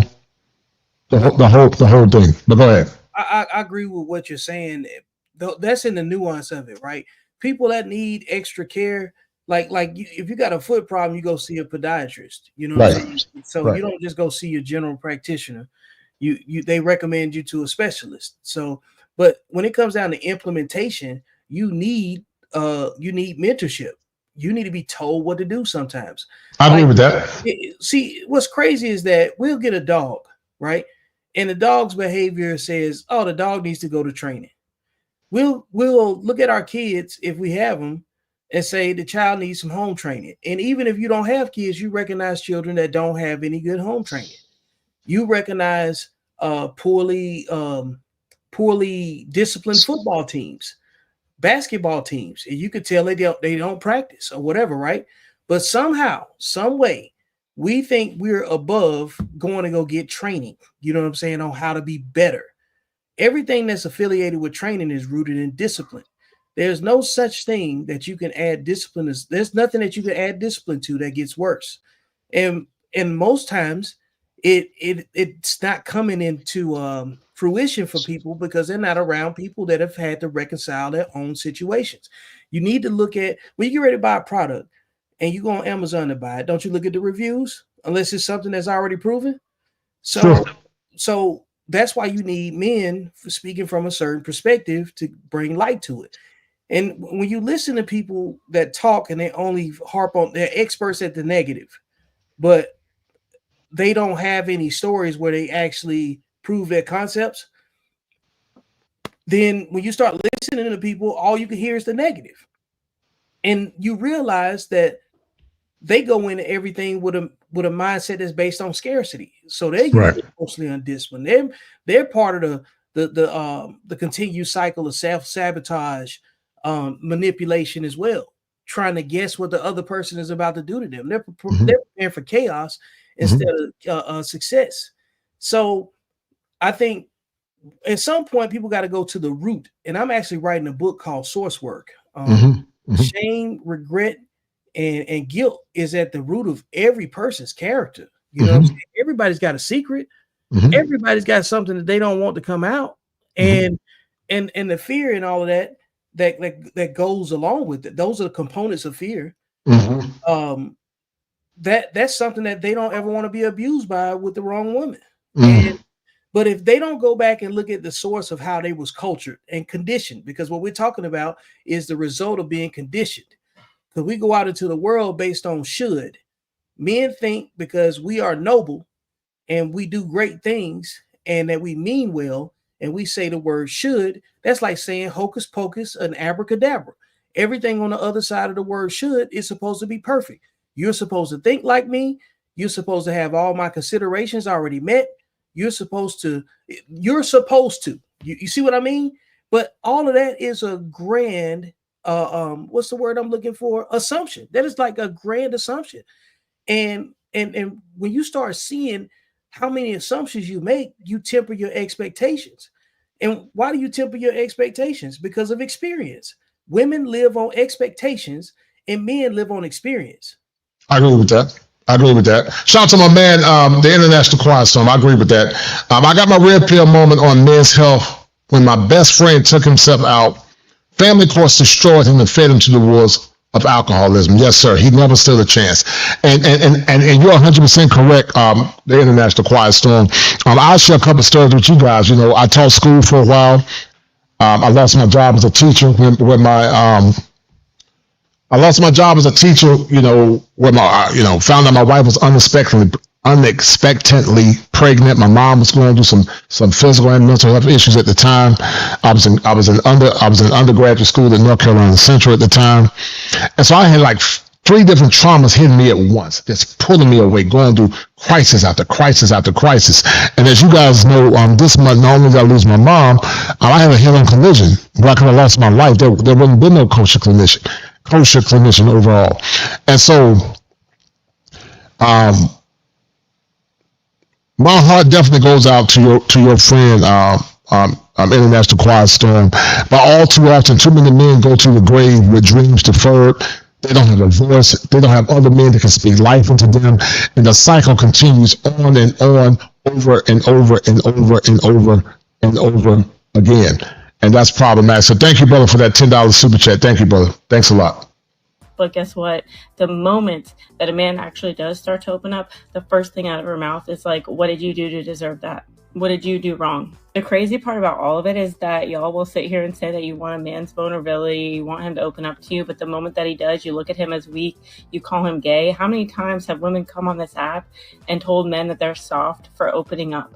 Or that men can't even cry at their own weddings, or if they're in therapy, that means that there's something wrong with them. So regardless, when it's her fault, he still gets blamed. And when it's actually his fault, he's still going to get blamed. And you guys wonder why these men shut down.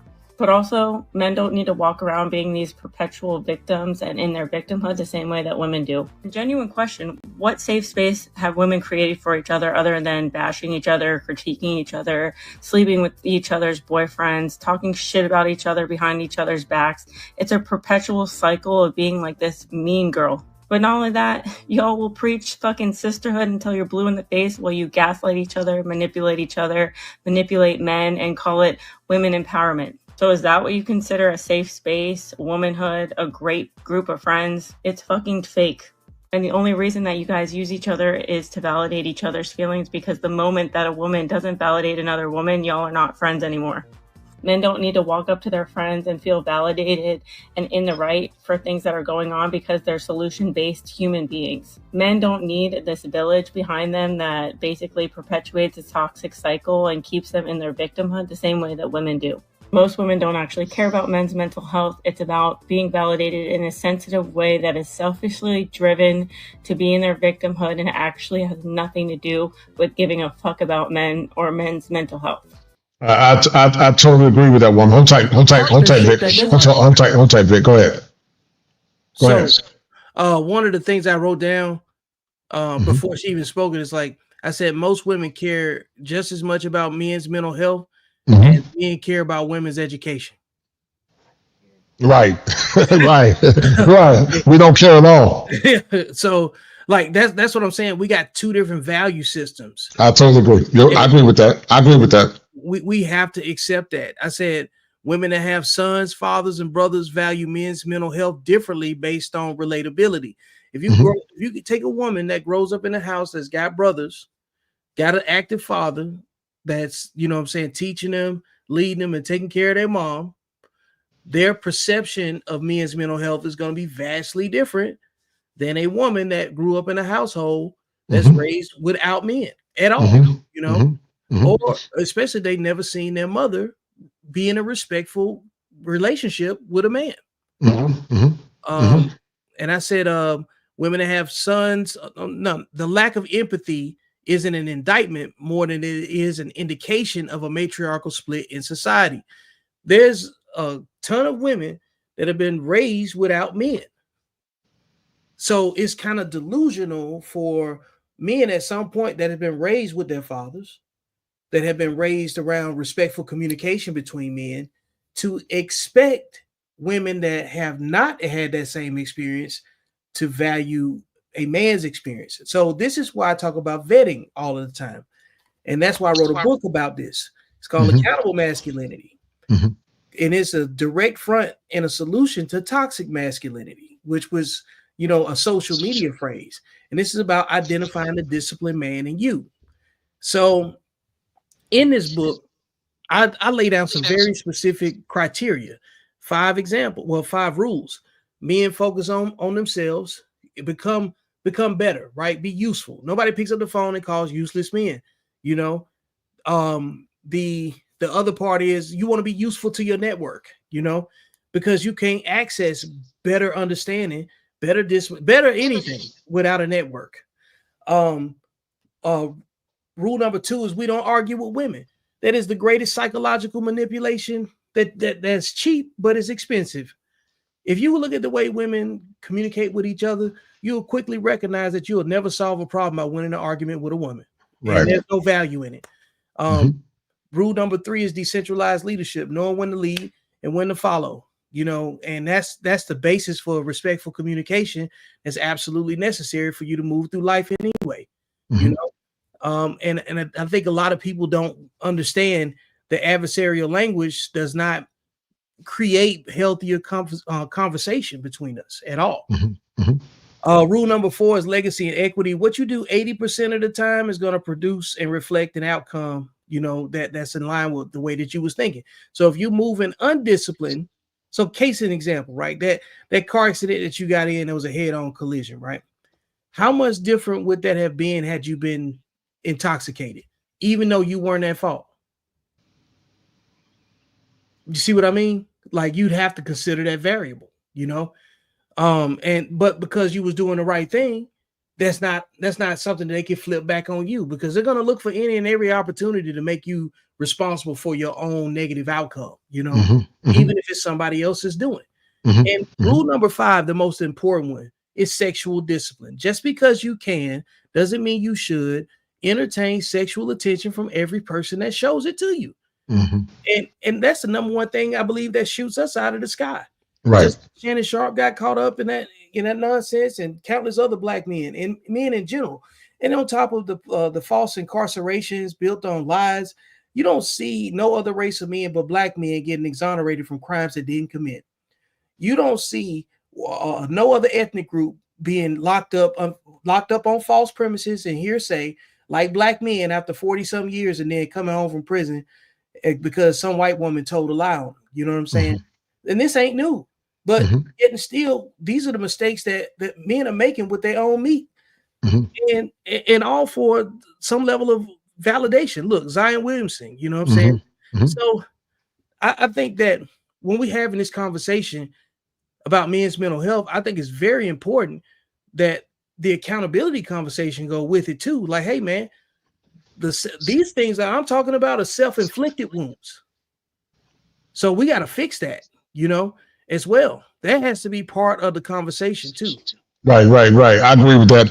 You know, let me tell you something, Gizmo. My heart goes out to you, brother, but I'm going to tell you something. A lot of men, you know, therapy at one time was stigmatized in the black community. I am a rare black male therapist. There's not a lot of black male clinicians like myself. And what you've been dealing with is something called vicarious trauma. I know you said, Gizmo, I heard you say, man, one time you don't believe in therapy, or maybe you did or did, I don't know. But therapy, no, not you, Gizmo, not you. My man Gizmo, he's my friend. He's a good friend of mine. And I know, Gizmo, you said, you know, you saw therapy as something negative or you don't believe in it. But I'm telling you, man, therapy is powerful if you get the right therapist to help you to unpack, to help you with your thinking errors, to help you modify some of the things that you're dealing with. Once again, understand that therapy is through the framework of body, soul, spirit. Body, soul, spirit. Biopsychosocial, spiritual. All four interplay in one another. You can have what's called a somatic response. That's called a conversion disorder due to trauma. But there are many other things to interplay simultaneously. If one is off kilter, one can impact the whole body. If the mind is off kilter, the mind can impact the body, or the body can impact the mind, or the spirit can impact the body and the mind. All three should be calibrated properly. And so when you get the right therapist, to help you understand what your thinking errors are, what your negative core beliefs are, it gives you the mental framework to unpack, to more or less deconstruct the thought processes that you're having and find replacement thoughts and replacement behaviors that help you move forward.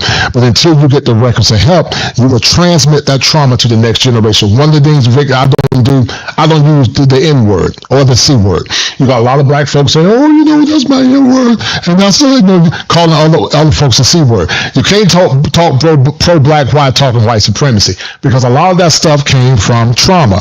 A lot of that stuff has been transmitted through generation after generation after generation, and it continues to permeate to this day that we live in now.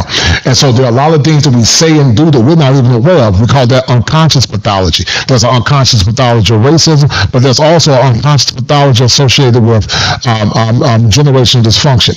And we transmit that from generation to generation, and also to our kids. And we wonder why our children continue to have the behaviors that they're having.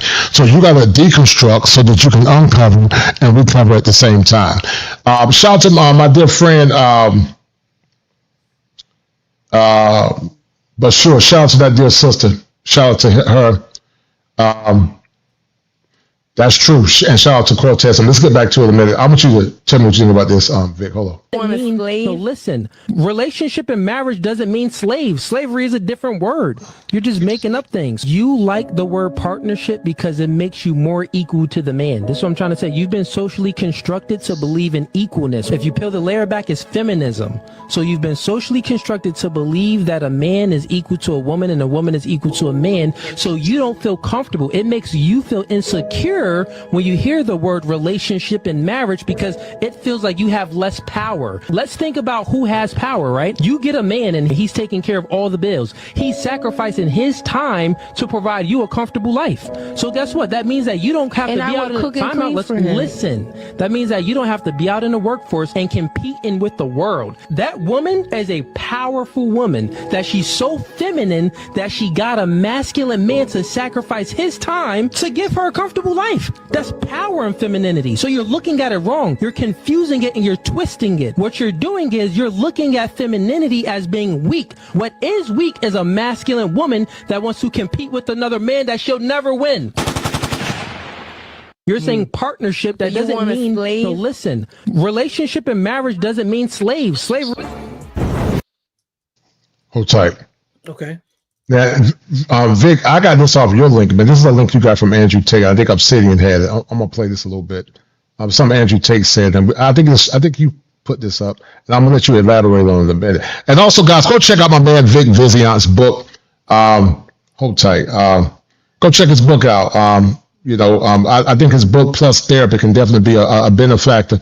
But please go check out Victor's book. Victor, where can they find your book at, brother? So I can put the link up. What's so funny is that you go ahead and share that screen. It's right there, backstage. Oh, what screen? There's a share screen feature where it says present, like at the bottom. It's on Amazon.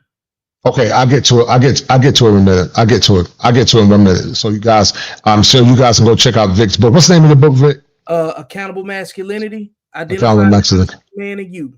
Hold tight. I'm gonna blow you up and let you go ahead. And then you get the link. I'll let you put it up. Go ahead. Yeah. The book's called Accountable Masculinity: Identifying the Disciplined Man in You. It's available on Amazon.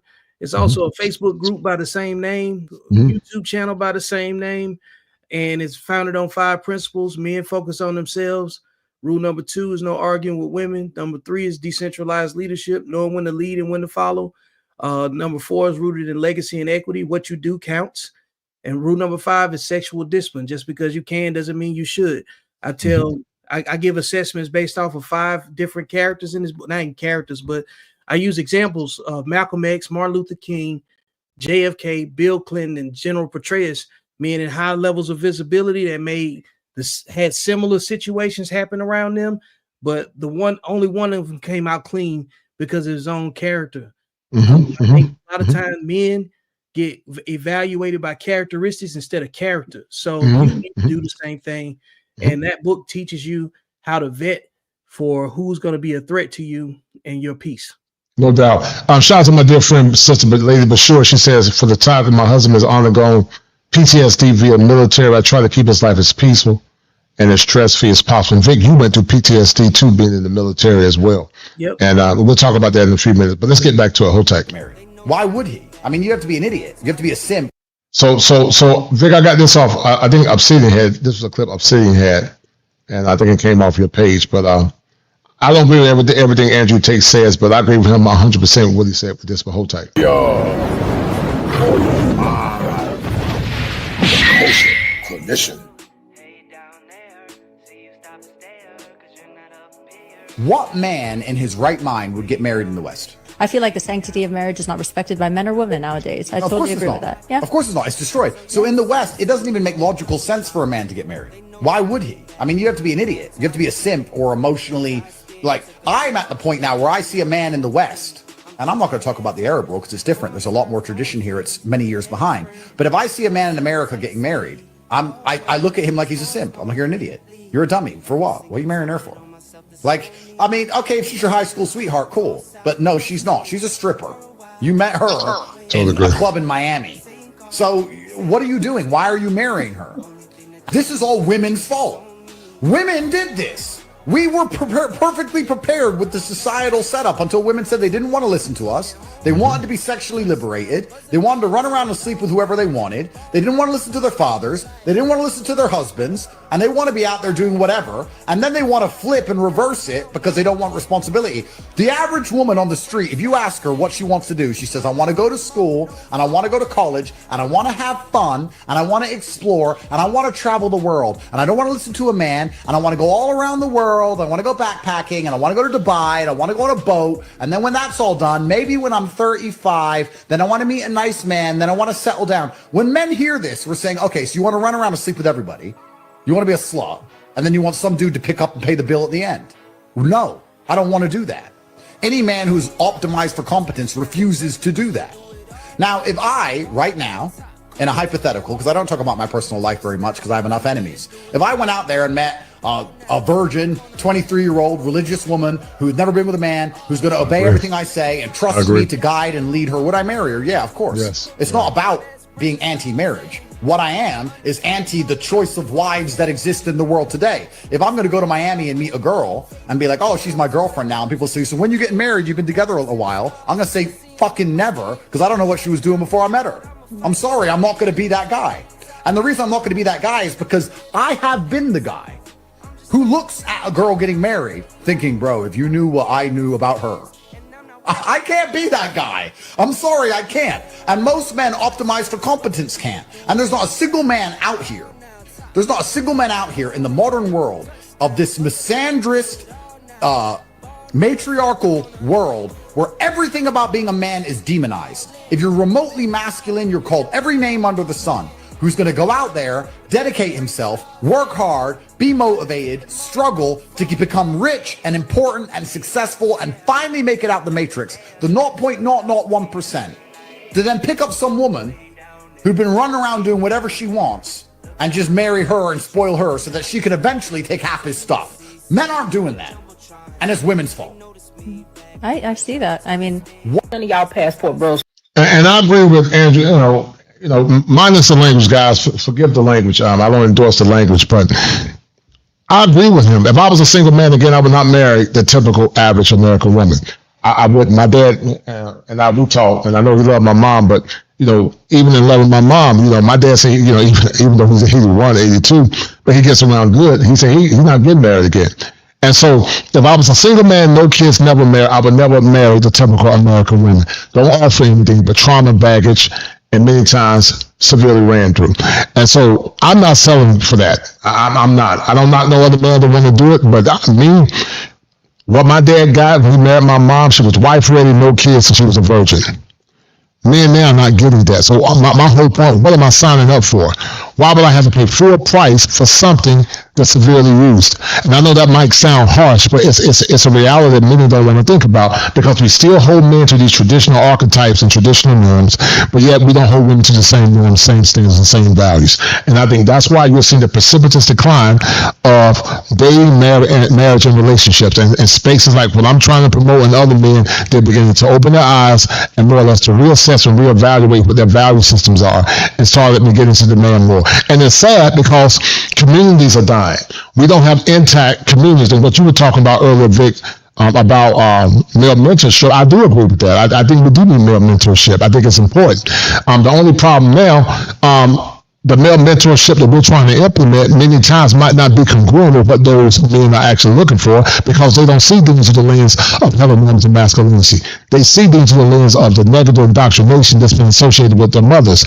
Anytime we say anything about masculinity in men, it's demonized, and it's a problem. But let's listen to what this woman is saying real quick. Hold tight. Found a wife yet? Because that's what y'all kept on telling us that y'all was going over there for. We knew y'all was lying, but that's what y'all said. Why did I move here? I guess it was the weather. Or that thing, that magic.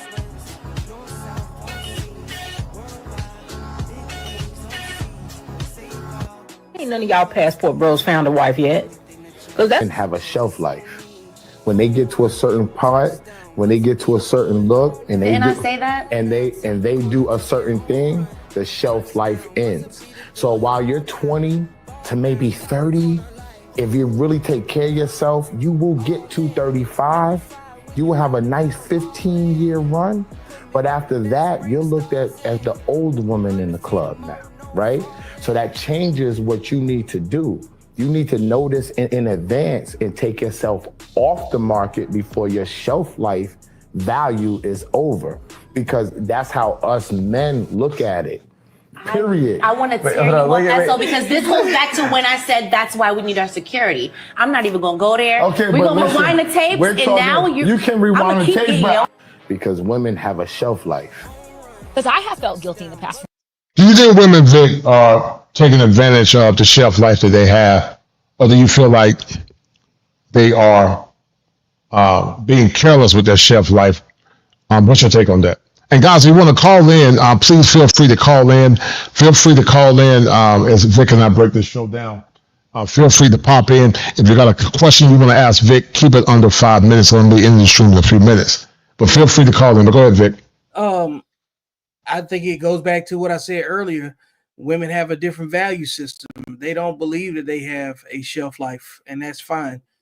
I'd say don't even go. I tell men, don't even go back and forth with them. Let the market show them what their shelf life actually is, because we all have it, So whether they accept it or not, based on a man's value system, we know everybody has a shelf life. We know we can't do the same things we was doing, 10 years ago, 5 years ago, shit, maybe even 6 months ago. Who knows? But that the way that it comes to us, it depends on the ego. You know what I'm saying? Just because you know the words to something doesn't mean that you can, recite them, because it's like knowing a whole bunch of information doesn't mean you could teach. You got a window for how effective you could be at any given point in time, Right. So they can argue the shelf life conversation all they want to, but I say let the market decide.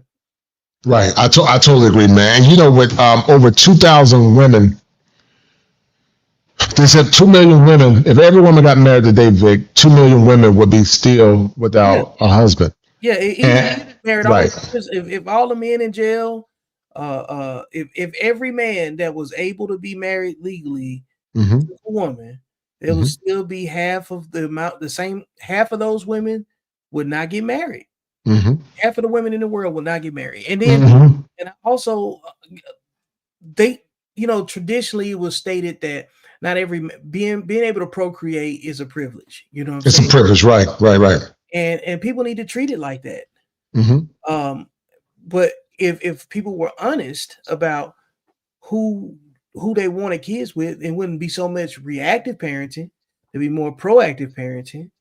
I think that has to do with it too. You know what I'm saying? When we start talking about fertility and all of the other things. So man, yeah, shelf life has a problem, because I'm gonna go ahead and say this too. I believe a lot of the birth defects come from the men, because women are choosing the wrong person. I believe that having sex with the wrong person is witchcraft. I can see that. You're conjuring the chaos for your own life, and it's something that you can. I can see that. I agree with that. I can see that. So I can see that. And the dating pool is filled with single parents. It's not filled with virgins. Yeah. Yes. So the people that's on social media complaining about relationships the most are probably part of that same dating pool. I totally agree. I've been with my wife for 29 years, man. But if I was a single man again, I'm good, man. I'm totally good. Hold tight. For not wanting a nice guy and not feeling like, hey, this is what I should want. I should want this. What is wrong with you? I have felt bad about that. And I want to know, are we wrong for not wanting a nice guy? Typically, women diss the nice guy. Yeah. He's not cool enough. He's not thug enough. He's not swag enough. Yeah, you want to know when women typically go for the nice guy? After their third baby. Later in life, when they value what he has to offer. But now you got 3 kids. Now you washed up. Everybody done been up in them sugar walls. Now you want a nice guy. Now you want a guy that has... Because I have felt guilty in the past for not wanting a nice guy and not feeling like... We talk about maximizing the time. And that's the problem I find frustrating, Vic. Now, can you imagine? I know you don't have any kids, but I know you and your wife, she had some. But let's say you had a son, you had Vic Jr., and Vic Jr. was a big-time linebacker, University of Alabama, 5'11", 6'1", 6'2", built like you, because I call you Mighty Mouse. And he was built like his daddy. He was smart, and he didn't have no kids. He made good choices his whole life. I don't think you want your son to settle for that. I don't think you would. No way. Right. I don't think you would want your son to settle for that. I don't knock a man if that's what they want to do. They want to deal with them, but that's their business. I want my son to have the best. Mine as a woman being a widow, I would want my son to have the best. I don't knock another man for his own value system. That's what you want to do. That's his business. But for my son, I would never settle for it. I remember when I was young, in my 20s, a young Kosher, I didn't even look at women with kids. I didn't even talk to them. They were nice people. I said, I deserve better because I made good choices my whole life. And you said something that's very true. Women marry the men that are demonic, or what I call chaos demons. They give them the kind of lives that they have. 20% of men are not having, only 20% of men are creating the chaos. You cited off stats earlier about a percentage of men. 16. 16, you said 60 or 16? 16, 1/6.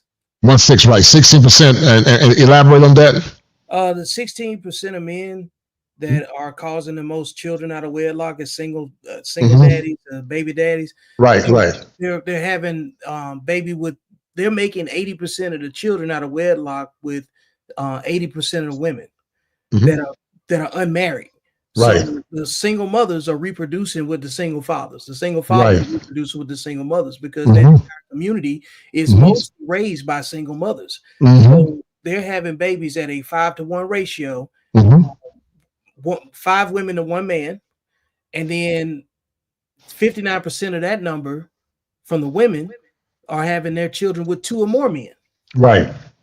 So that is like for the single father data too, the numbers that come out of that situation, the men are ages 15 to 19 when they start reproducing. So who's raising those men between the age of 15 and 19? Right. Single homes lead single mothers lead home ownership at 54%. So they're responsible for raising the men that they can't stand, that go out and create more of the children that's raised in the same type of home because they can't replicate something they have never seen. Right. I agree with that. They can't replicate something they haven't seen. Right. And that's all they've seen, Vic, is dysfunction. That's all they've seen is constant and incessant. I never saw my mama pregnant. Dysfunction. Right. If you grew up seeing your mama pregnant, that's not abnormal. You know? Shout out to my man, D. May. Shout out to you, brother. America's not a country for men. The needs of men will continue to be ignored. Thank you for motivating me to travel. No doubt, man. I'm happy for you. Safe travels in Thailand. Hold tight. A child is 50% of one person, 50% of the other. And when they are born, they should come out at 50-50, with the dad having the ability to have 50-50 and the mother being able to have 50. And that way, as fair as possible, you give kids the ability to have both their parents in their lives at the same time. We talk about Nobody else think it's cringy that these older women, aunties, MILFs is going after YNs or younger men. Nobody nervous for their sons. Nobody scared. Like, this not cringe for y'all. So nobody else think it's cringy that these older women, aunties. Dr.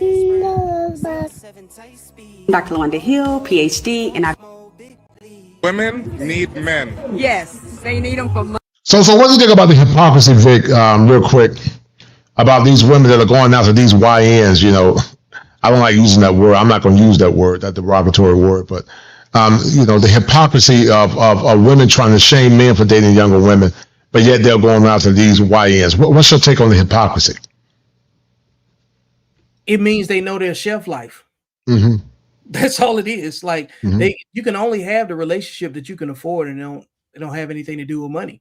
It has something to do with your compatibility, your ability to manipulate what you want.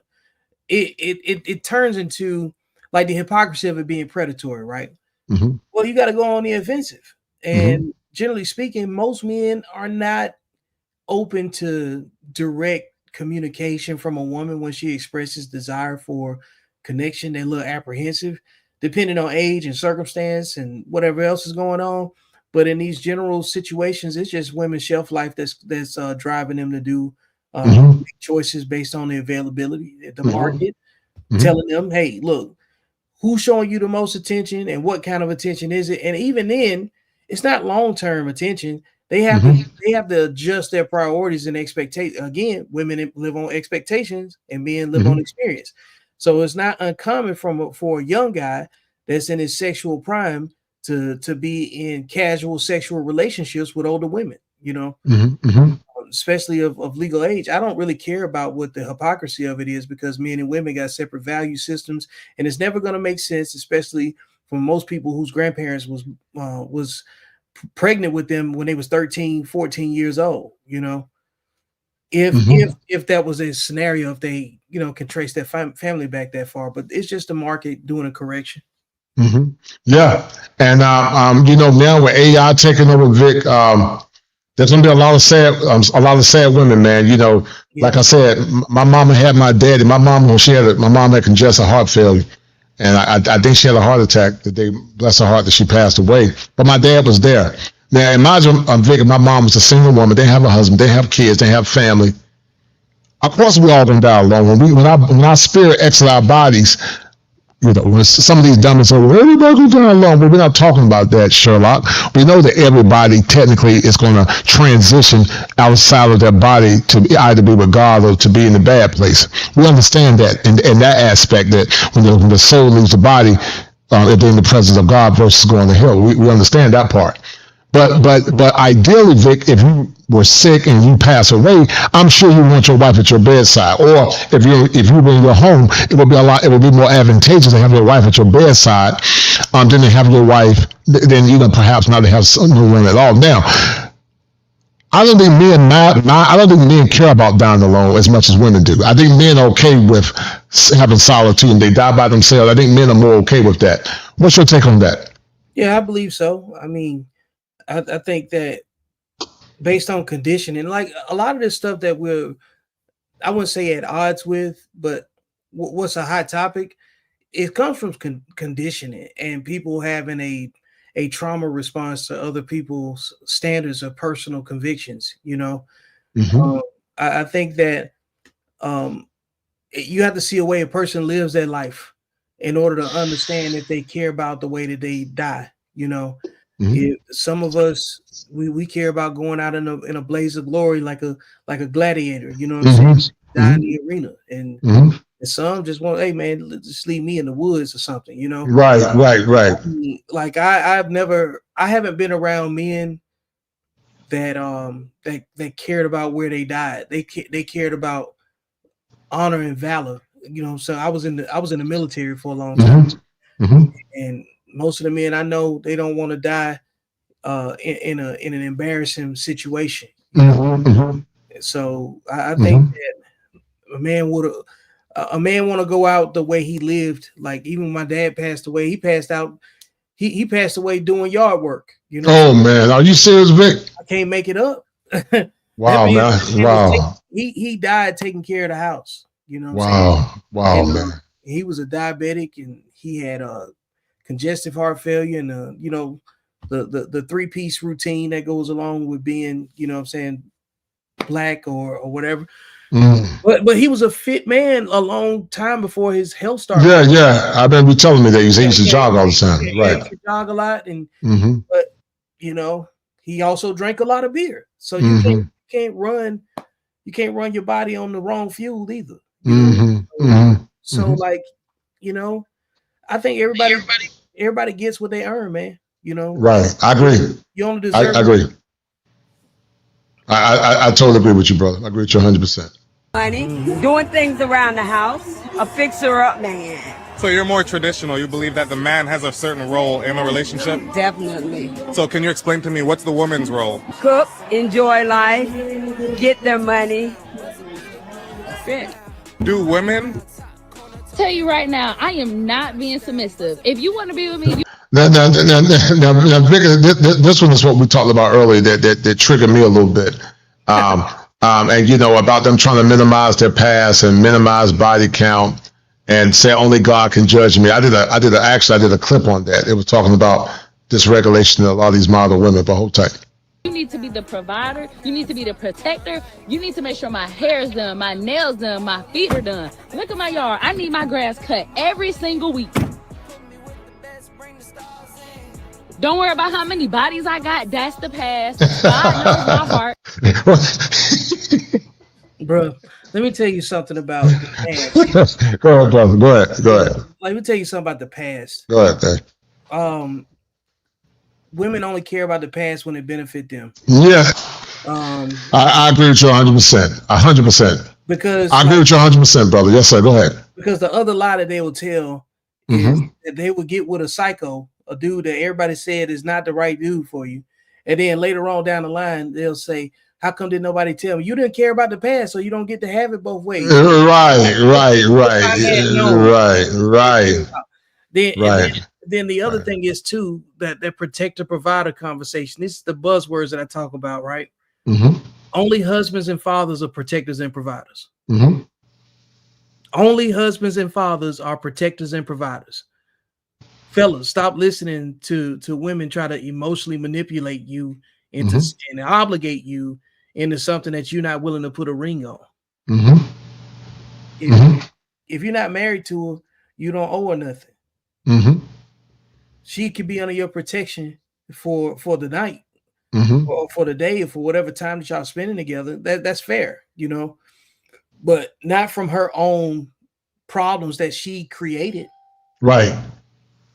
Not until you have an obligation to share those problems with her. Right. I totally agree. Ideally, when it comes down to a woman doing what she's supposed to do, the word husband meant to be caregiver. You know, men created chivalry based on women comporting themselves in a healthy manner. And you got women now that want all the benefits of chivalry, not understanding that healthy patriarchy created chivalry. But they want all the benefits of traditionalism, but they're nowhere near what their mothers, their grandmothers, and their great-grandmothers were. And so, you and I have similar stories, Vic, because my mom had diabetes and had congestive heart failure. Thank God she lived to be 75.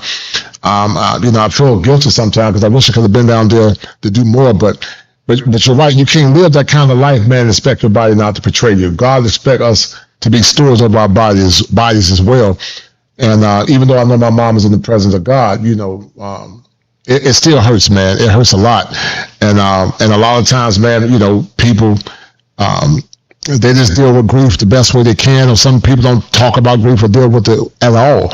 But this, you and I talking and having commonalities and sharing our stories, that's beneficial to me. I think having these conversations help minimize grief. It never goes away. The pain of losing your father never goes away. The pain of losing my mom never goes away. But having the conversation does help soften the blow to some degree. Yeah. Man, condolences and blessings to you, brother. Yes, I'm not going to be cooking. I'm not going to be cleaning. All that is your responsibility. Me and my kids are a package deal. Trust me, if you don't want it. Rather have a child with a man who's financially stable but won't be in the child's life, or with a broke man who will be present in the child's life. Am I getting child support? I take the financially stable. They're financially. Child support, financially stable. Give me the one that's not in the child's life. We good. We got the money. We good. We can pay the bills and help take care of them. They don't got to be there. Brother, you know how they grew. How do you think they? Go ahead, brother. Go ahead. How do you think they grew up? Oh, single parent homes and dysfunction. All right. Yeah, that's all. Like, that's why I'm talking about, like, behavior, man. Just let it, like, wives that were mothers that respected men don't raise children that communicate like that. Mm-hmm. Right. I agree with that. I agree with that 100%. You're right. I agree with that. But you know what I'm saying, though, Vic? You got some women that were raised in good two-parent homes. And we know those might be the exception than the rule. But there are some women that were raised in good two-parent homes, Vic. And they have aborted their mission as well. They've deviated, but we understand there's exceptions for every rule. So we understand that. Yeah. Go ahead. Yeah, like, on the exception side, a lot of times people marry folks that they shouldn't have married. Mm-hmm. I mean, nothing's 100%, but we know, right. We know that you have way more obstacles in a single parent home from the beginning. At no point is a single parent home better than a two-parent home. Mm-hmm. Like, statistically, you know what I'm saying? So why start off with less and think that you're going to outperform the other? Mm-hmm. So you're really going against the grain to be the exception, Mm-hmm. Mm-hmm.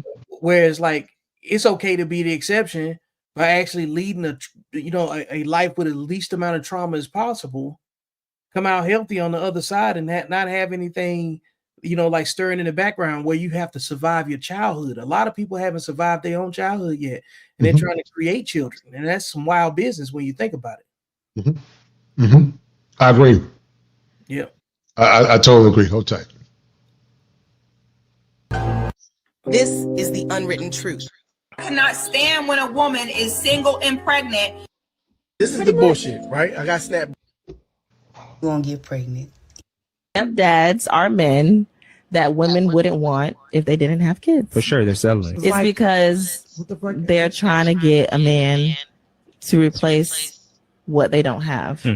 Their baby daddy leave. They're like, damn, like I'll be lucky to get whatever I can get. Let me go back to this one. He wanted me. Let me go back to that one. He wanted me. I know he's a good guy. And I know he's a good guy. Yep. I done had 2 kids with this bum who not taking care of him. So let me see if he want me again.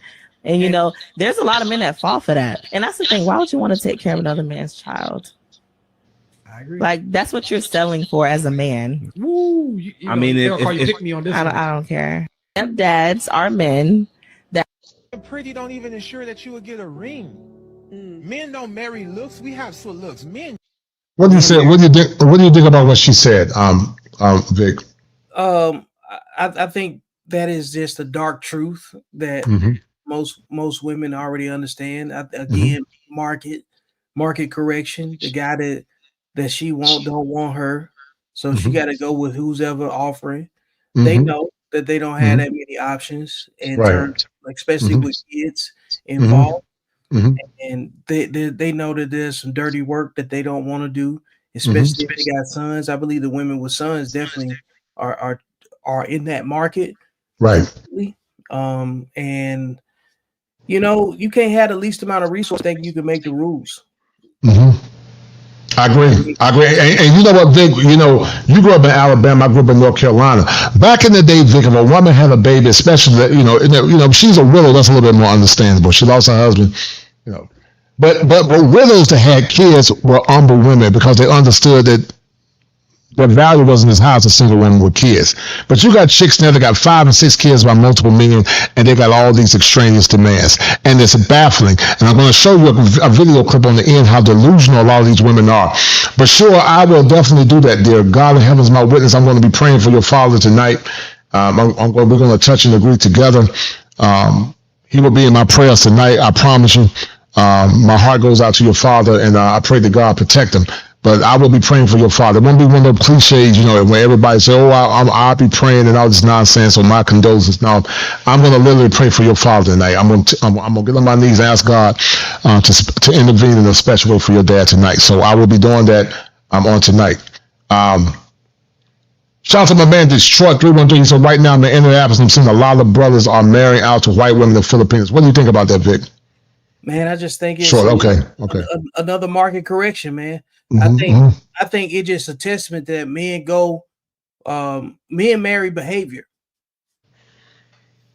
Men, I think that's just as simple as that. Like, men marry behavior, and if they're not compatible behavior-wise with where they are in their current market, then expect men to have options elsewhere. See, I talk about, man, like I've been around the world, man, and I don't see men in other countries rushing to America looking for wives. I totally agree. And when they're looking for wives, they're definitely not looking for African American women. And in general, they're not looking for American women to marry. Yes, sir. I agree with you 100%. Yes, sir. So then, if they had to choose, at what point would African American women come up on their list? Yes, sir. Right. So men and women don't have the same value system. The value system that men and women have in the Western world, in the United States, it's not going to work outside of here. Even if you're a man, you're going to have to go conform to someone else's culture to have, you know what I'm saying, an option at a traditional relationship with a woman that produces children in a family. Right. Those women from those cultures, they value their culture differently than we do here. And if we don't value family, we're not going to recognize what a healthy union looks like outside of this situation that we live in the Western world. No, I agree with you. And Vic, I got that for you, brother. Okay.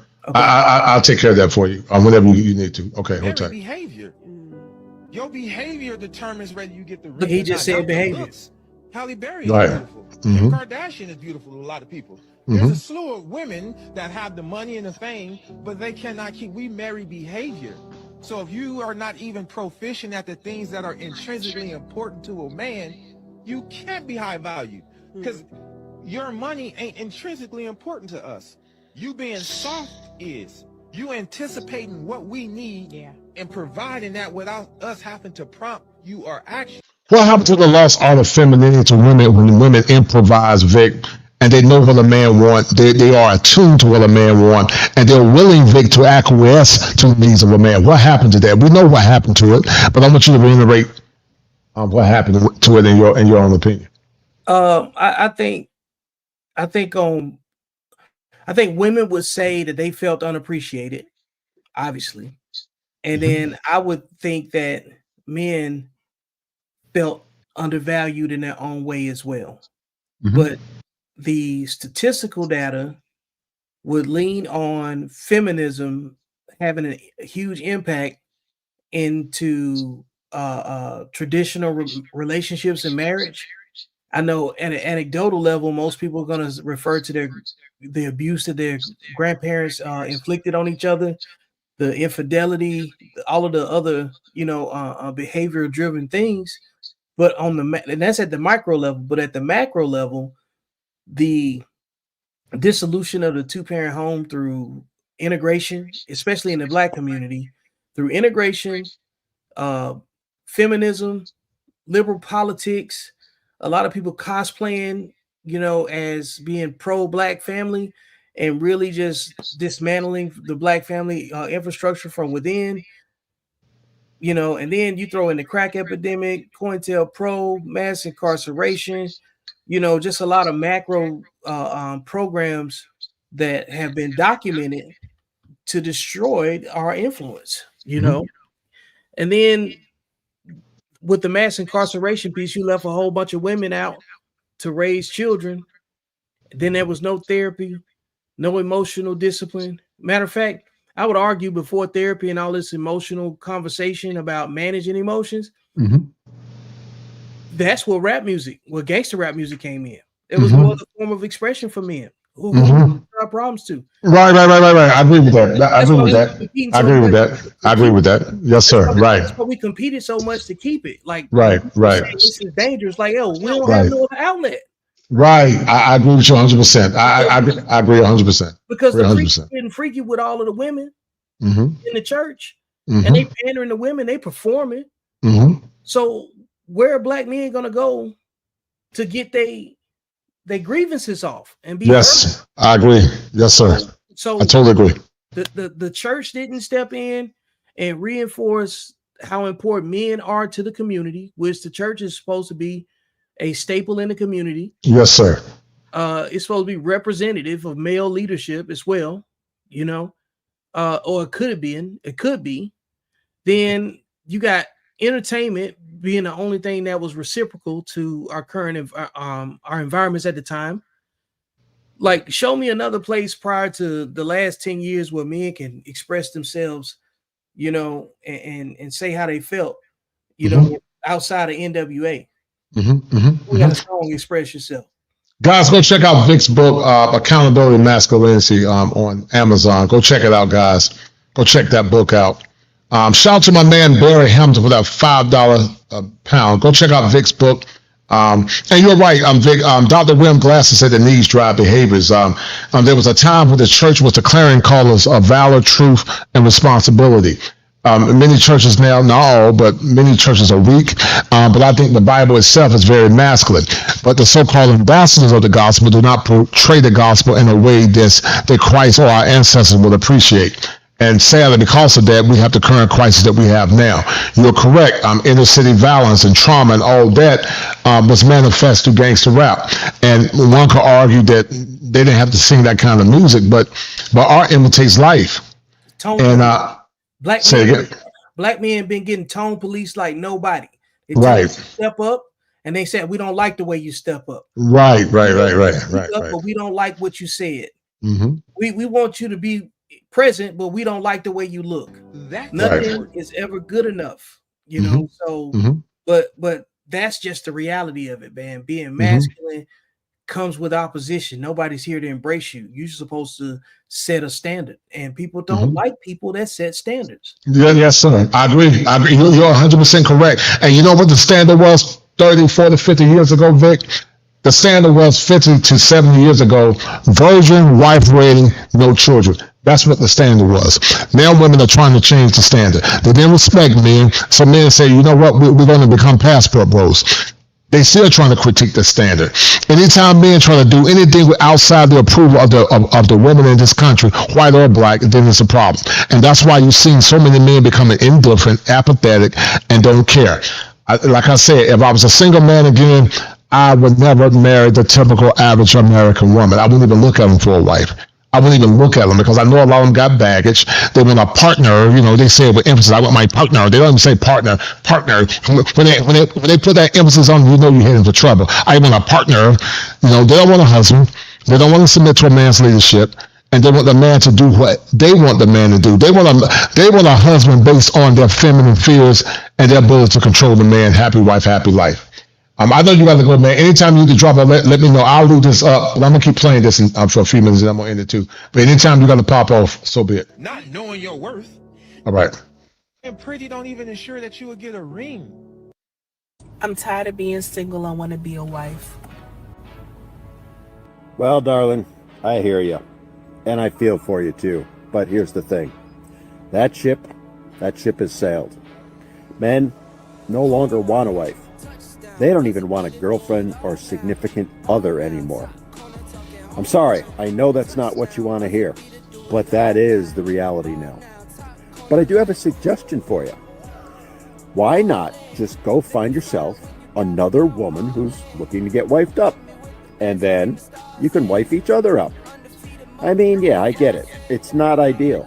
We both know that the lesbian divorce rate is sky high. But at least for a little while, you can be wifed up. I hope it works out for you. I genuinely do. But the fact of the matter is, you need to realize that men are done wifing women up. There's no benefit, no reward, and a whole bunch of risks. So going to plan B and marrying another woman is probably your best option now. I'm tired of being single. I want to be a wife.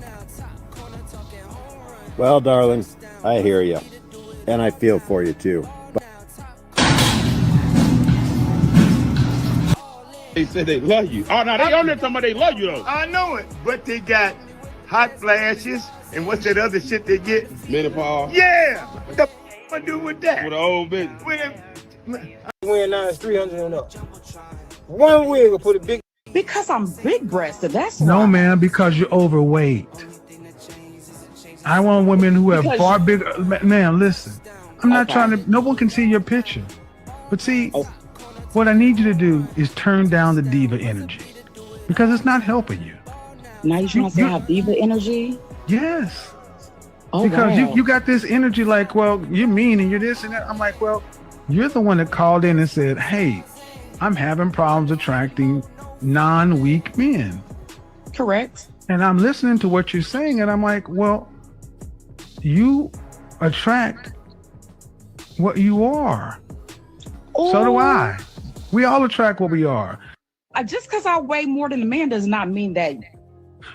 Most women that say they want a good man, if you bring her one right now, she probably gonna fuck it up. Do you think that women are single by choice? Them saying they're single by choice is because they've been unsuccessful in finding one. We say that we want to be single because we can't find that one because we're incapable in this season of managing ourselves in that. If you told a woman right now, I have the man, the one you want. If God himself said, right now, if you want this, I have the guy that you want. Everything laid out, everything you want. Because you know, all women say they got their different preferences. I got your preference right here, ready for a relationship. She's not going to say, no, thank you. I'm going to stay single. They want a man. That verbiage of wanting a man on our level, that is our ignorant way of saying that I don't know how to balance this new embodied power I have as a successful woman with being a woman in the presence of a man. Most POV. Can a man look at a woman the same? And what women don't understand is that, or some women don't understand that when there is a crisis, and when there's a impending crisis going on all the time, when a man decides to make a woman his wife, her virtue is very important to him. But if a woman gets entered by another man, that man never sees her the same again. or especially if she get into while they're married. And many women don't understand that, but it's true. Men are not wired to accept that. They're not. So get over it. And this man clearly identifies it and breaks it down. After she cheats? Well, I can't, because after she cheats, she's not special anymore. The work that I put in, you gave to somebody for free. So now, I don't want to put the work in no more. I want that same free treat. I don't want to listen to your stories, have to take you out, do all the nice things that I like doing, but now I don't like doing it because I know someone else got the same rewards for nothing. Like they didn't have to invest nothing. I did. So now, you may not be for the streets, but you're street worthy. You don't look the same anymore, neither. It's a Rizzo cuzzo. Women, they are doing the same thing to us that they... How would you feel about that, Mohammed? None couldn't find. Do you try to get your ex-husband back? No. I felt a little. Now look at how delusional some of these women are. Look at how delusional some of these women are. Check this out.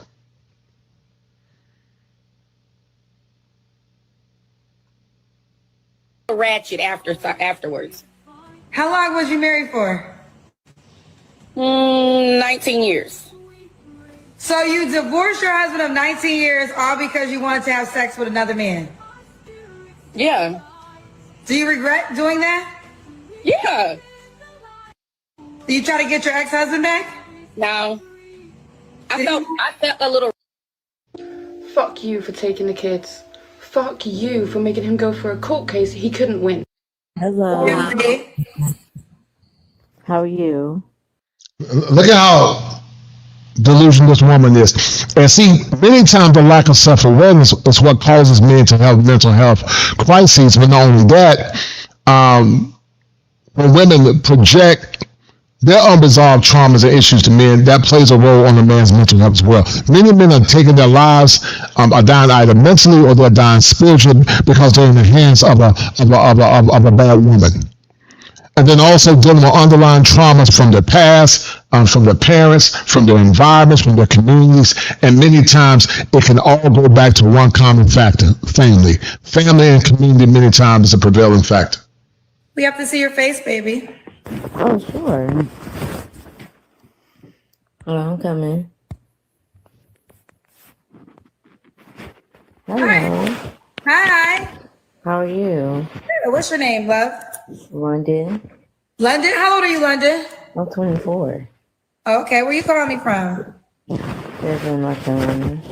North Carolina. Oh, we just got a guy from North Carolina. How old are you? I'm 24. Oh, you told me that, 24. What you do for a living, boo? I work. What do you do? I work for a nail salon. Okay, you work for a nail salon. You have any kids? No, ma'am. No kids. Do you believe in zodiac signs? No.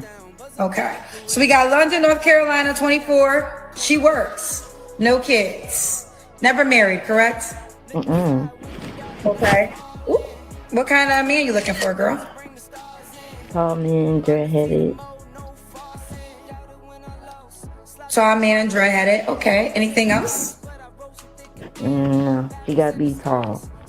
You gotta be tall. Okay. What are your deal breakers? I don't want a man to lie to me, so that's one of my deal breakers. You don't want a man to lie to you? Yes, I do not. Okay, no liars. Okay, fair enough. Should he look a certain way? Well, you said tall and dreadhead, correct? Yes. So if he didn't have dreads, you wouldn't want them? You wouldn't want him? No. How tall does he have to be? 6 foot. Have you ever dated a man that was tall? How can this woman make these demands and not have any level of self-awareness? Only in America can out-of-shape women make these kinds of demands on a man. Only in America can women of this ilk make demands on a man. Only in America. And this is how problematic our country has began. This is how problematic our country is or has began.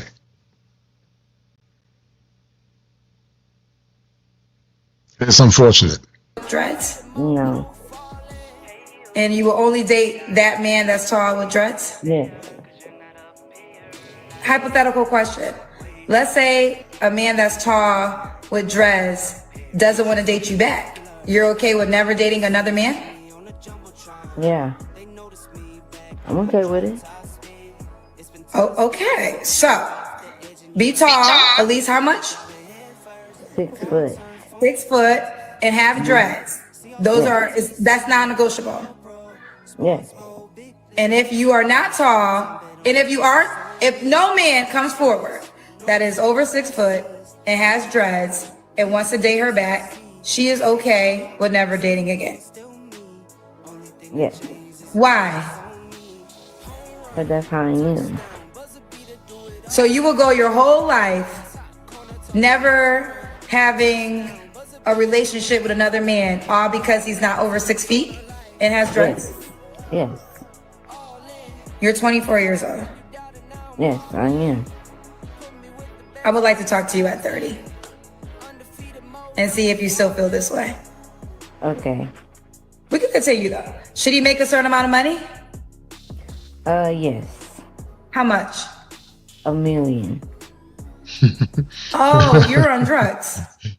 No. She said $1 million. She said $1 million. This woman is overweight, comes off as being a little slow, and I got all these high demands. She said $1 million. You're sober? I'm not on drugs. There's no substance abuse? No. No.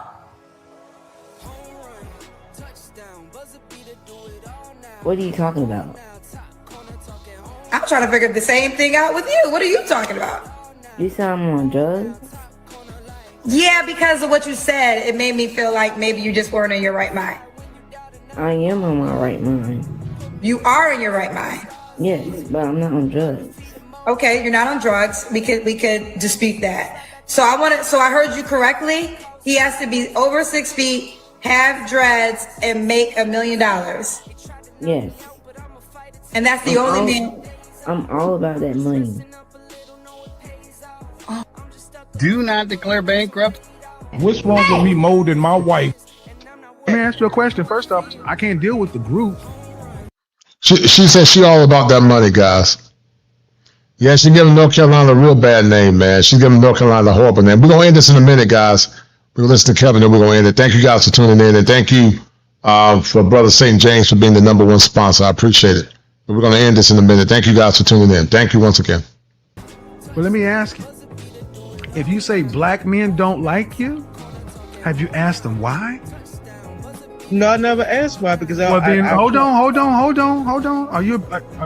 Did you go to college? Huh? Did you go to college? Did I go to college? No. Okay, but you have a job. Yes, I got a full-time job. Yeah. Okay, so if you had a restaurant and you served chicken, and you put it in the middle of a place where people eat chicken, but nobody's coming to your chicken restaurant, would you say that these people over here just don't like chicken? These people are fucked up because they don't eat my chicken because I'm black? Or would you go out to the neighborhood or the consumers and ask them, have you tried my chicken? All right, guys. This was just a quick snapshot. I had dropped the link, guys, for you guys to call in, but it's all good. Guys, please forgive the profanity. Trying to get away from content that uses a lot of profanity, man. But thank you guys for tuning in. We know that male mental health is a problem here in America. Over 6,000 men have taken their lives due to self-deletion. And many times the key culprit could be tied back to bad relationships. We're in a critical crossroad in America. And you know, if you're dealing with the mental health crisis, guys, come see me at Kosher Clinician at gmail.com for non-diagnostic consultation. But also, please check out, if you're going to a mental health crisis, dial 988 for the National Suicide Prevention Lifeline. I wish we could have had a conversation with guys coming up, but it's understandable guys don't want to come through. But anyway, we're going to end the stream here, guys. Thank you to those that watched, and hopefully I'll be seeing you guys on tomorrow. You guys take care, and y'all have a good night. Thank you. Right.